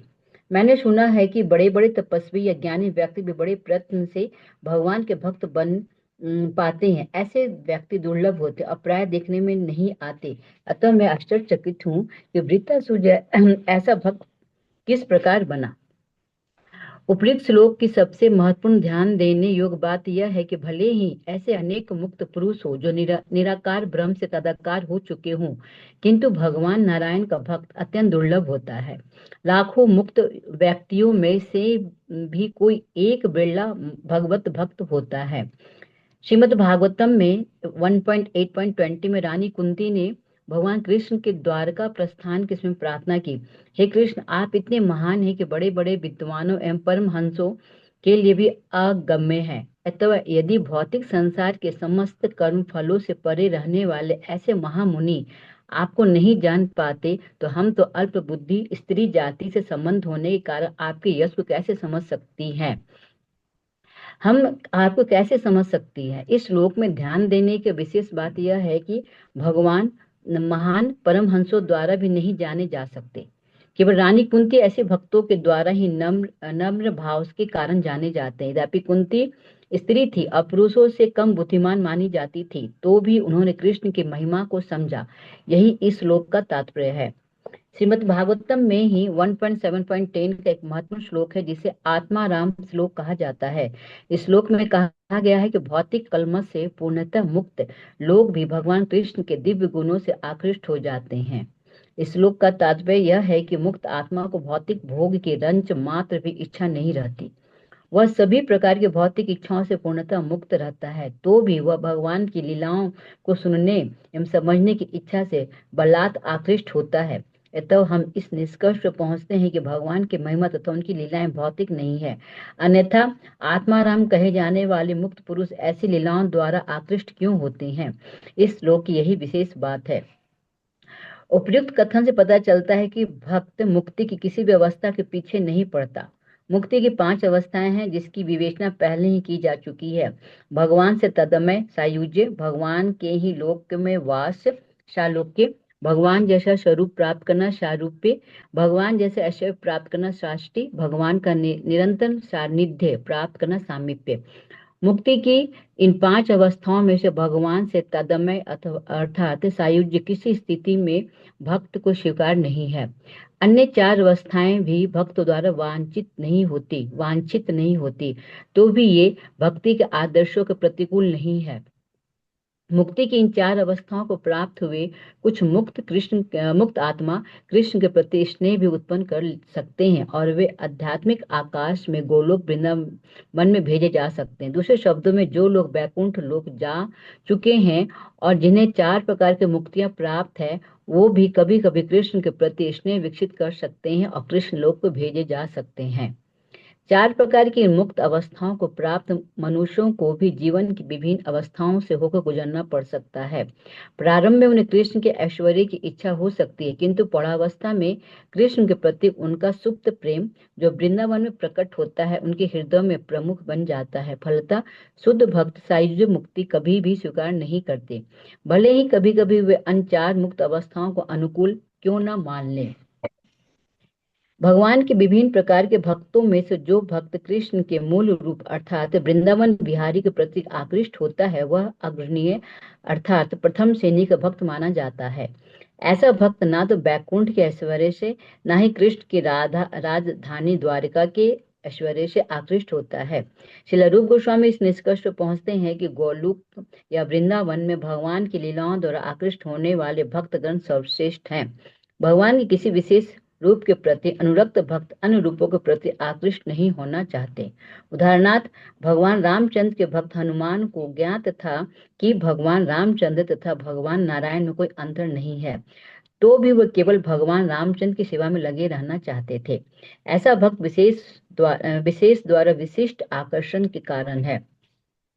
भगवान के नाना रूप हैं, तो भी कृष्ण आदि रूप हैं। यद्यपि भगवान के नाना रूपों के भक्तगण एक ही कोटि के होते, किंतु यह कहा जाता है कि जो भगवान कृष्ण के भक्त हैं वह समस्त भक्तों की सूची में सर्वोपरि है।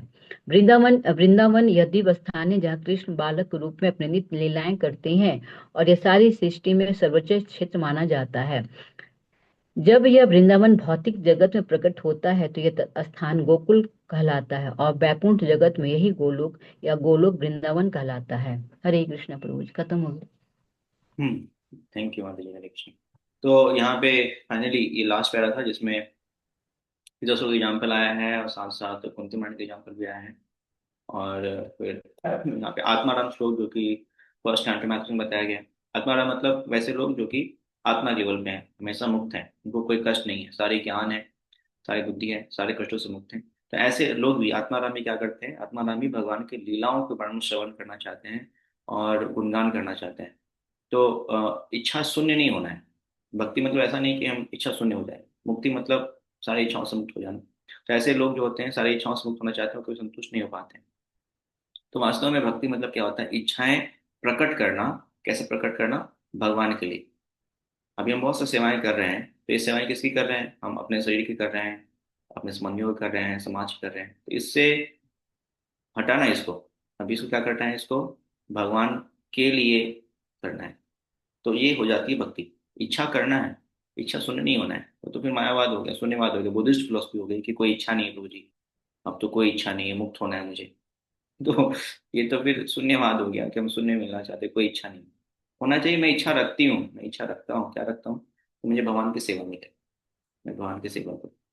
तो भक्ति मतलब भगवान की सेवा। आपको पहले दिन के क्लास से बता रहे हैं, एनवाई से ही रूप गोस्वामी कह रहे हैं भक्ति मतलब, एनओडी के क्लास में स्टार्ट में भक्ति मतलब कल्टीवेशन ऑफ डिवोशनल सर्विस, भगवान की सेवा। और खेती क्या होता है, तो खेती मतलब फल, फल खाना, ऐसा थोड़ी होता है। खेती मतलब शुरुआत में बीज लगाना, उसका केयर करना, उसमें खनिज डालना, उसको बड़ा करना, बहुत सारे अंग हैं। वैसे ही भक्ति मतलब सबसे पहले भगवान की सेवा। अगर भगवान की सेवा नहीं हो रही है, नहीं कर रहे हैं, तो हम भक्ति नहीं कर रहे हैं। हम ये 5 प्रकार के मुक्ति का आनंद ले रहे हैं, सालोक्य, सायुज्य, सालोक्य, सामीप्य। भगवान का समीप बड़ा अच्छा लग रहा है प्रभु जी, समीप समीप रहते हैं, भक्तों के संग में रहते हैं। सेवा क्या करते हो? नहीं, कोई सेवा नहीं है, बस अच्छा लगता है भक्तों के संग में रहना। ये भक्त बड़े अच्छे हैं, कभी डांटते नहीं है, कुछ बोलते नहीं है। दीक्षा हो गई प्रभु जी, है ना, अच्छा लग रहा है, देखो कोई दिक्कत नहीं है, दीक्षा हो गई, माला करते हैं और भक्ति करते हैं। और अच्छा है, 3 माला हो गया मेरा, 2 से 3 हो गया, तो अच्छा, नाम भी चेंज हो गया, अच्छा लग रहा है। भगवत धाम चले जाएंगे, अब तो दीक्षा हो गई, भगवत धाम चले। सेवा क्या करते हो? नहीं, सेवा क्या, बस दीक्षा हो गई, भगवान धाम के जाना है। तो भगवान धाम जाकर करोगे क्या, आपकी सेवा ही नहीं है। हाँ, तो वहां जाके क्या समीप मुक्ति का भोग करेंगे, बोली, या सालोक्य, एक ही लोक में रहेंगे भगवान के साथ। और जो सब लोग सेवा करेंगे उसका हम प्रसाद ग्रहण करेंगे, महाप्रसाद गोविंद बोले खाते रहेंगे। ये करेंगे भगवान के धाम में जाकर। सेवा बहुत ही महत्वपूर्ण है। इसलिए हमें एक्चुअली कंक्लूजन इस क्लास का यही है कि भक्ति मतलब नॉट मुक्ति, छुट्टी नहीं प्राप्त करना है सांसारिक कामों से, सॉरी कार्यकलापों से, सांसारिक कार्य से छुट्टी नहीं होना है, कार्यों से छुट्टी नहीं मिलना है, इच्छाओं से मुक्त नहीं होना है। इच्छा करनी है भगवान के लिए, मेहनत करना है भगवान के लिए, ये है भक्ति, है ना। मुक्त नहीं हो जाना है। तो यहाँ पे फाइनल कंक्लूजन यहाँ पे यही दे रहे हैं कि भक्त जो होते हैं वो हमेशा भगवान की सेवा की इच्छा रखते हैं। और स्पेशली श्रवण कीर्तन जो है वो भक्ति के 9 अंग, उसमें से कोई भी एक अंग में अगर रुचि है, श्रवण कीर्तनम अर्चनम वंदनम दास्यम साख्यम, कोई भी अंग में आपकी रुचि है, तो एक अंग से भी हम भगवान को प्राप्त कर सकते हैं। बट सबसे महत्वपूर्ण जो अंग है वह है श्रवण, कीर्तन, सुनना और भगवान का गुणगान करना। ये सारे महत्वपूर्ण अंग में सबसे महत्वपूर्ण अंग है जो हमें कलयुग में जरूर पढ़ना चाहिए, श्रवण करना चाहिए और लोगों को भगवान में बताना चाहिए। हाँ, हम इसलिए महाप्रभु क्यों आए इस संसार में, भक्त सिखाने के लिए। क्या कर रहे हैं वो सुन रहे हैं और लोगों को भगवान में बता रहे हैं। प्रभुपाद जी क्या कर रहे हैं? प्रभुपाद जी पूरे अपनी आयु बिता दी, हाँ, श्रवण में, और बाद में क्या कर रहे हैं प्रभुपाद जी? पूरी दुनिया में जाके 10 साल में बता रहे हैं।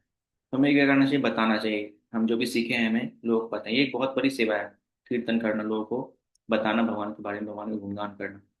तो इस भाव में अगर हम हैं तो वास्तव में हम भागते हैं। अगर हम सेवाएं नहीं कर रहे हैं, सेवाओं से रुचि नहीं आ रही है, केवल हम चाह रहे हैं भगवान के धाम चले जाएं, सारे कष्ट मिट जाएं, तो हम मुक्ति की तलाश में हैं।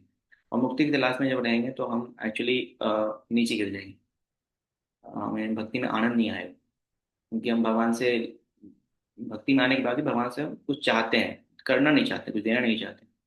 तो सोचिए हम क्या करेंगे भगवान के लिए, है ना, हम क्या करते हैं भगवान के लिए।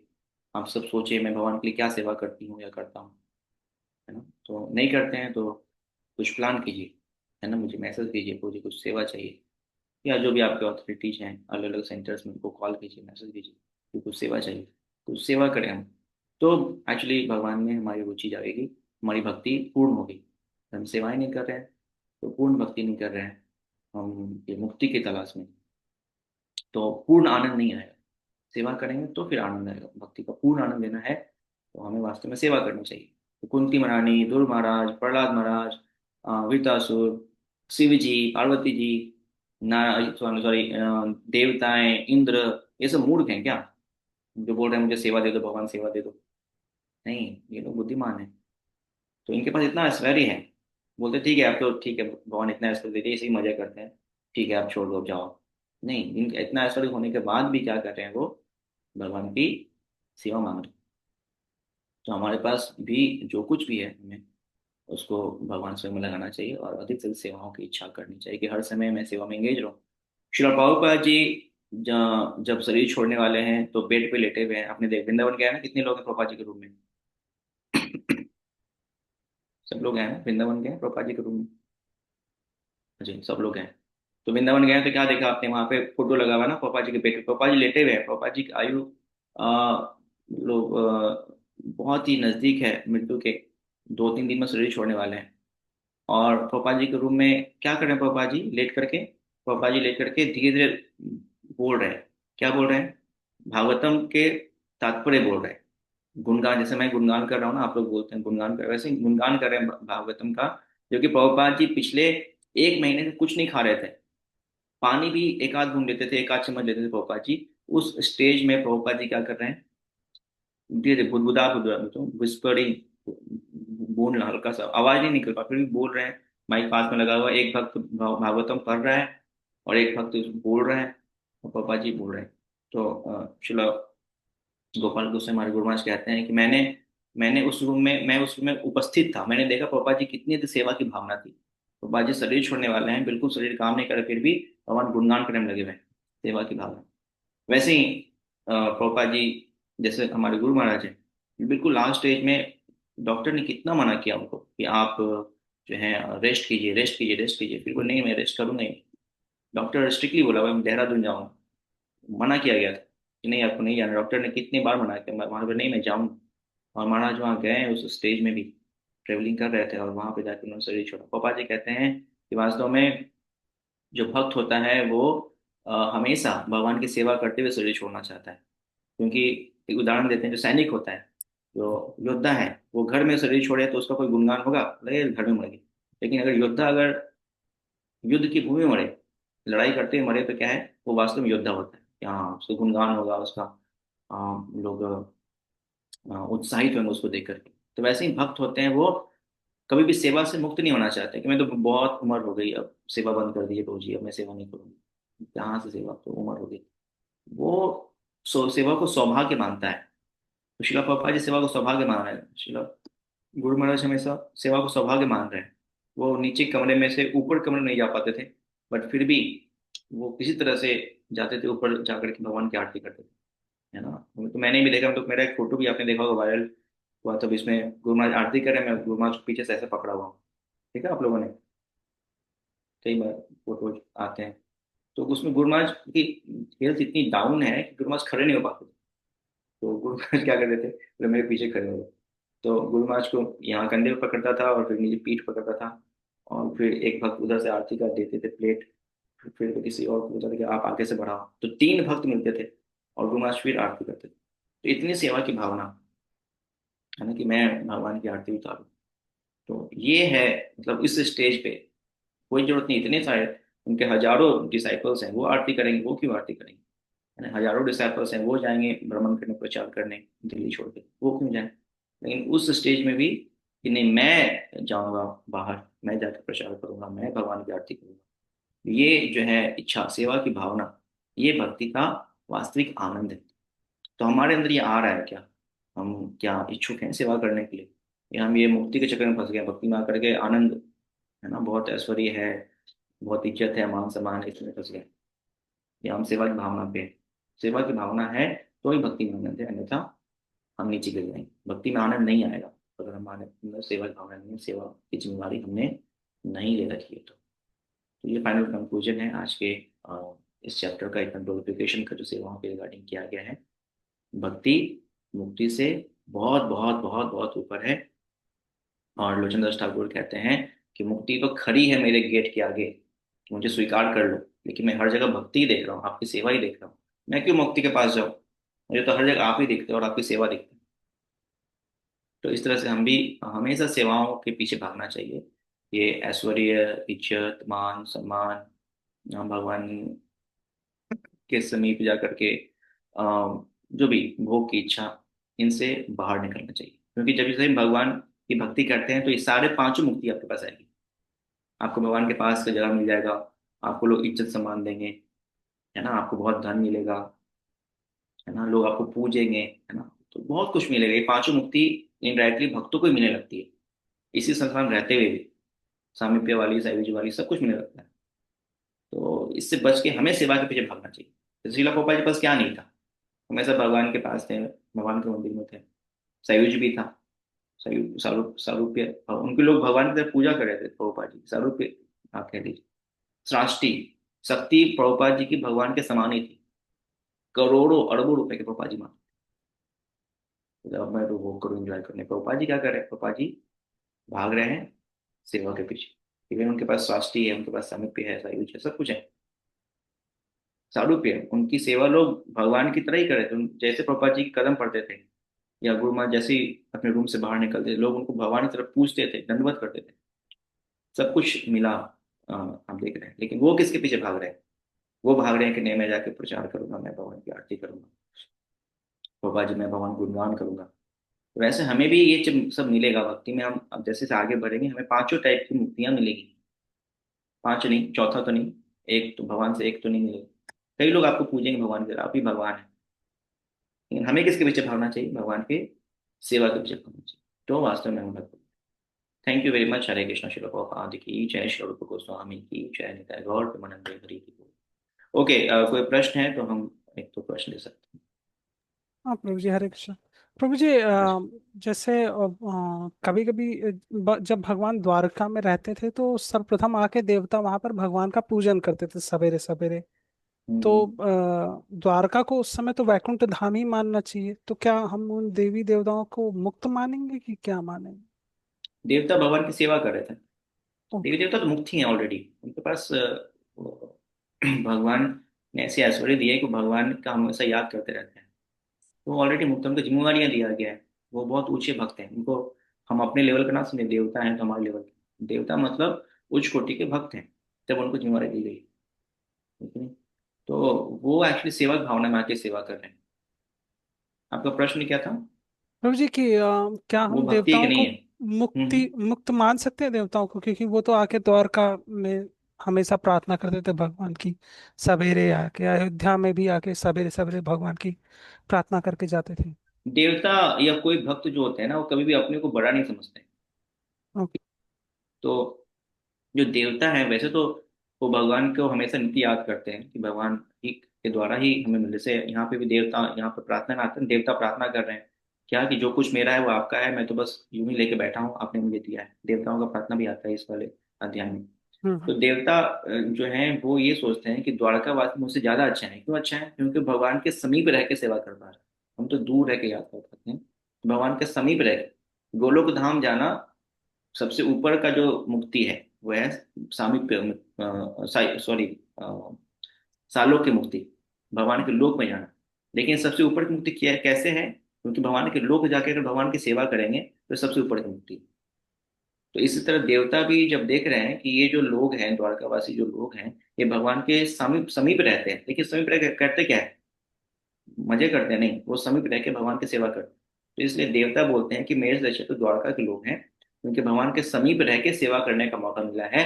और मुझे कैसे मौका मिला है? दूर रह के सेवा करने का मौका मिला है। तो इस भाव में देवता द्वारकावासी को अपने से बेटर समझते हैं। हम बोलेंगे पूजी गोलोकवासी हमसे बेटर, हम यहीं पे हैं और हम तो सेवा कर ही रहे हैं, और जो गोपियां वो भी सेवा कर रही हैं, तो बेटर कौन है? मैं भी तो बेटर हूँ पूजी। नहीं, बेटर गोपियां हैं। क्यों? क्योंकि गोपियों को मौका मिला है भगवान के लोक में रह करके, साथ में रह करके सेवा करने। तो उनकी ओके। भक्ति इतनी गाढ़ी है कि भगवान के लोक में रह के सेवा कर पा रहे हैं। तो इस भाव में देवता जो है वो द्वारकावासी को गुणगान करते हैं, अपने आप को नीचे समझते हैं। तो भक्त तो हमेशा अपने अंदर कमियां देखते रहते हैं। तो इस भाव में अपने अंदर कमियां देख करके अपने नीचे समझना चाहिए कि हमें और अधिक सेवा मिले। क्योंकि अगर नजदीक रहेंगे तो सेवा कर पाएंगे। तो इस भाव में वो देखते हैं द्वारकावासी। प्रभु जी, एक एक सवाल और था कि जब ये भागवतम में ब्रह्मा जी जब सृष्टि करने जाते हैं तो भगवान की उपासना करते हैं, तो भगवान उन्हें अपना वैकुंठ लोक दिखाते हैं। तो लेक्चर में प्रभु जी बता रहे थे कि भगवान का जब वैकुंठ लोक वो देखते हैं तो बहुत सारे जो वैकुंठ वासी हैं वो अपने विमान पर चढ़ चढ़ के सवेरे सवेरे भगवान के दर्शन करने जाते हैं। तो क्या दर्शन करना भी एक सेवा होती है? हाँ, दर्शन करना सेवा है। ओके। भगवान के दर्शन करना बहुत बड़ी सेवा है। हमारे मंदिर में दर्शनार्थी को प्रभुपाद जी ने बनाया। भगवान के दर्शन करते हैं तो हम भगवान से आशीर्वाद प्राप्त करते हैं, भगवान से हमारा आसक्ति रहता है। दर्शन करना भी एक सेवा है। ऐसे में दर्शन सेवा नहीं है, दर्शन करना सेवा है। कई जगह मंदिरों में क्या कर, दर्शन करने के बाद भगवान को फूल अर्पित करते हैं। आप देखेंगे बाहर हम मंदिर में तो हम लोग कर्मचारी नहीं, कई सारे गृहस्थ जब आते हैं दर्शन करने के लिए, साथ में फूल लेके आते हैं, कुछ फल लेके आते हैं। ठाकुर जी को देते हैं। तो दर्शन करना भी सेवा है भगवान की। इन आंखों को, जो भौतिक चीजों को दर्शन हर समय करते रहता है, इन आंखों को भगवान के दर्शन लगा देना, तो ये एक ओके। सेवा है। प्रणाम। ये शरीर जो कि हमेशा भौतिक इच्छाओं के लिए पागल है, इस शरीर को, इस मन को, इस बुद्धि को दर्शन के समय भगवान के लिए लगा देना, इसे दर्शन एक सेवा है। हमारी जो संपत्ति शरीर है, आंख है, बुद्धि है, उसको दर्शन के समय भगवान में अर्पित कर देते हैं। ओके, निकुंज माता जी। हरे कृष्णा प्रभु जी। प्रभु जी, पिछले श्लोक में ये था कि महाराज परीक्षित जी जब सुखदेव गोस्वामी जी से पूछते हैं कि वृत्तासुर तो अत्यंत पापी था और बहुत ज्यादा ही रजोगुणी तमोगुणी था, तो उसने नारायण की सेवा कैसे विकसित कर ली, तो इसका आंसर क्या है प्रभु जी? एक्चुअली जब इंद्र से लड़ाई हो रही थी, तो इंद्र भगवान को याद कर रहे थे, है ना। और वृत्तासुर भी जो था वो, देखा जाए उसके पास में, तो उसने भी भगवान को याद किया था। तो वो जानता था कि अल्टीमेटली भगवान जो है विष्णु है, कृष्ण है, और मुझे उनके पास ही जाना है। तो वृत्तासुर चाहता था कि अगर मैं भगवान के हाथों से, सॉरी, भगवान के भक्त के हाथों से मर जाऊंगा, इंद्र के हाथों से मरूंगा, और भगवान की याद करते ही मरूंगा, तो मैं भगवान के धाम ही जाऊंगा।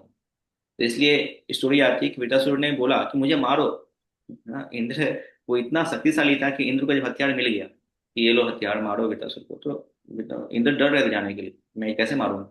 तो वो बोले मारो मुझे भाई, मुझे मारो। क्यों? क्योंकि आप भगवान के भक्त हो और मैं भगवान को याद कर रहा हूँ, तो ऐसे क्या होगा, मैं भगवान के धाम जाऊँ। उनको पता था कि भगवान की याद करते हुए जो भगवान के धाम में जाए।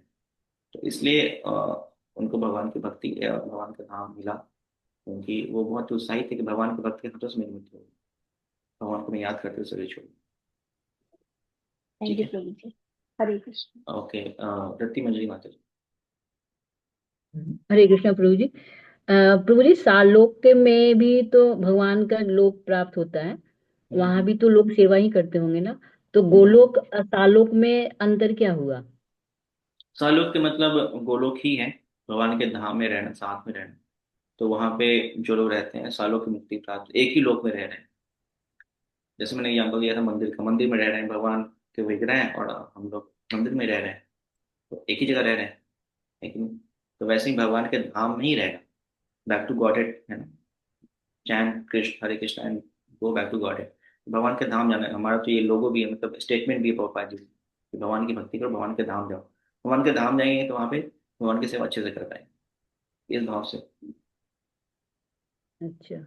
और प्रभु जी, जैसे कि अभी बता रहे थे ना कि हमें हमेशा सेवा में लगा रहना चाहिए हमेशा, हम्म, तो मंदिर में तो फिर भी बहुत सेवा होती है जैसे, लेकिन घर में तो हम जैसे देखते हैं प्रसाद बनाते हैं, जो भी करते हैं, ये तो नेचुरल लगता है, मतलब ये तो हमें करना ही करना है, तो ये तो सेवा फिर आ, उतना तो नहीं हो पाता ना फिर ये, हम्म। तो इसको कैसे कर सकते हैं हम लोग?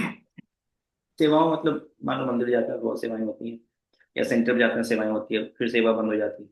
तो सेवा मतलब हर समय अपने मन बुद्धि को सेवा में लगा कर रखना, शरीर को सेवा में लगा कर रखना। तो मन से हमेशा भगवान का चिंतन करते रहें, बुद्धि से हमेशा सोचते रहें अपनी सेवाओं को, जो भी जिम्मेवारियां हैं उसको अच्छे से करना है। जो भी जिम्मेवारी मिली है सेवाओं करने की, प्रीचिंग की या फिर कुकिंग की, जो भी सेवाएं हैं, उसमें बुद्धि लगाएं कि क्या अच्छा कर सकते हैं, कैसे भगवान को अच्छे से प्रसन्न कर सकते हैं। ये बुद्धि तो हमेशा लगा सकते हैं ना। मान लो संडे को आप कुकिंग करते हो जाकर टेम्पल में, लेकिन पूरा वीक मिलता है, आप उसमें बुद्धि लगाइए कैसे हम अच्छे से कुकिंग करें, बिल्कुल टेस्टी बनाए, कोई कमी ना हो। तो ये बुद्धि लगा सकते हैं। मन से हमेशा भगवान चिंतन कर सकते हैं। और शरीर से क्या कर सकते हैं, शरीर को सेवा में लगा सकते हैं। जैसे कान है, सबसे महत्वपूर्ण तो कान है, हमेशा खुला रहता है, तो हमेशा कुछ ना कुछ श्रवण करते रहे, घर में रहते हैं, इवन टेम्पल में भी। हम टेम्पल में आएंगे तो हमारे इष्ट क्लास मंदिर में हर जगह बॉक्स लगा हुआ है, कीर्तन का बॉक्स लगा, पापा जी कीर्तन में चलते रहते हैं, कि हमेशा कान जो है पापा जी कीर्तन सुनता रहे। कई वक्त हमारे मंदिर में जो सोते हैं, सोने के टाइम पे पास में मोबाइल में पापा जी का कीर्तन लगा देते हैं, ये सोते सोते भी पापा जी के कीर्तन कान में जाते रहे, कभी भी कीर्तन या पापा जी के वाणी से मेरा जो कान है वो अलग ना हो, मन बुद्धि अलग ना हो। तो ऐसे हमेशा हमें अपने कान को जम लगा करना चाहिए, हमेशा श्रवण करते रहे। श्रवण की क्रिया हमें जल्दी करनी चाहिए। तो घर में है तो कोई दिक्कत नहीं, आप तो घर में है तो थोड़ा सा स्पीकर रखिए, तो किचन में पापा जी का टेप लगा सकते हैं, आता है ना छोटा सा, वो लगा सकते हैं। या मोबाइल में आजकल तो कितना अच्छा फैसिलिटी मोबाइल है, हमेशा पापा जी के लेक्चर्स को सुनते रहिए, महाराज जी के लेक्चर सुनते रहिए। तो ये ऐसे हम सेवा में लग सकते हैं।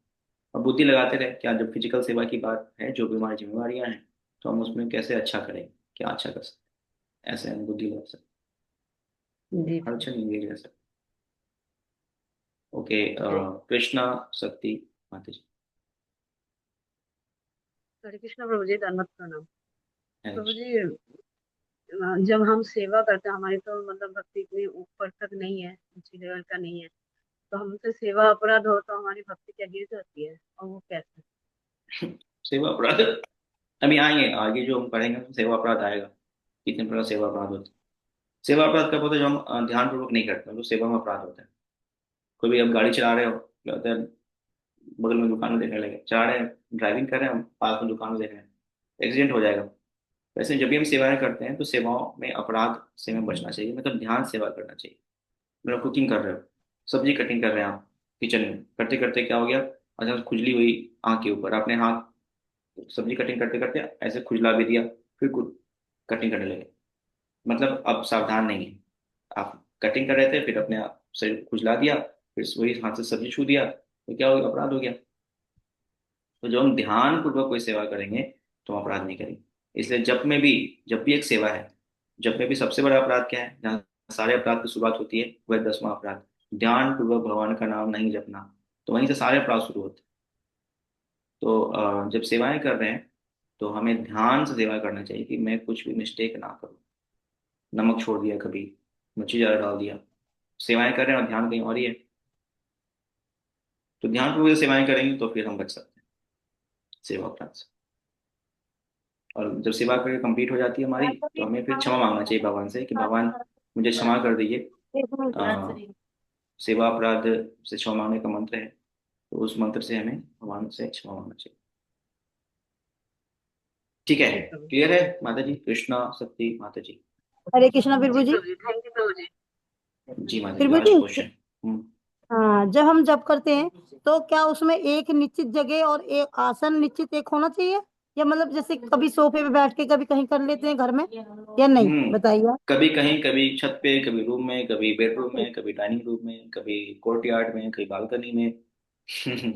ऐसे जप नहीं करना चाहिए। जप का एक फिक्स स्थान खोजना चाहिए, जो आपको लगता है कि मेरे लिए अच्छा है, शरीर के लिए अच्छा है, मैं ध्यान से यहाँ पे बैठ के नाम जप कर पाऊंगी, वो स्थान ढूंढ लो। चाहे वो बालकनी में ही हो, या फिर आपके छत पे ही हो, या फिर पूजा रूम के में ही हो, वो स्थान आप ढूंढ लो। उस स्थान पे सामने तुलसी माता रखिए, हरे कृष्ण नाम का पाठ रखिए, और हर दिन बैठ के वहीं जप कीजिए। अच्छा। स्थान सिद्धि भी बोलते हैं, स्थान वहाँ पे सिद्ध हो जाता है, क्योंकि आप अलग अलग जगह चेंज करेंगे तो अलग अलग पिक्चर्स आएंगे वहाँ पे। अगर बालकनी में बैठ के जब कर रहे हैं तो बालकनी में दिखाई देगा, ये सामने वाला घर में ये जो है अभी फूल पटाएंगे, फूल में पानी देंगे, हाँ अभी ये लोग जग गए हैं, अभी इनका लाइट ऑन हो गया है। तो ये सब आपके मन में चलता रहेगा कि अच्छा ये घर में ही हो रहा है। छत पे चलेगा, क्या है, अच्छा अभी चिड़िया आएगी, अभी सूरज ऊपर निकल जाएंगे, अभी थोड़ी देर बाद जो है गर्मी लगेगी। तो अलग जहां जहां अलग चेंज करें, वहां पे जगह चेंज होगा और आपका मन भी भटकेगा।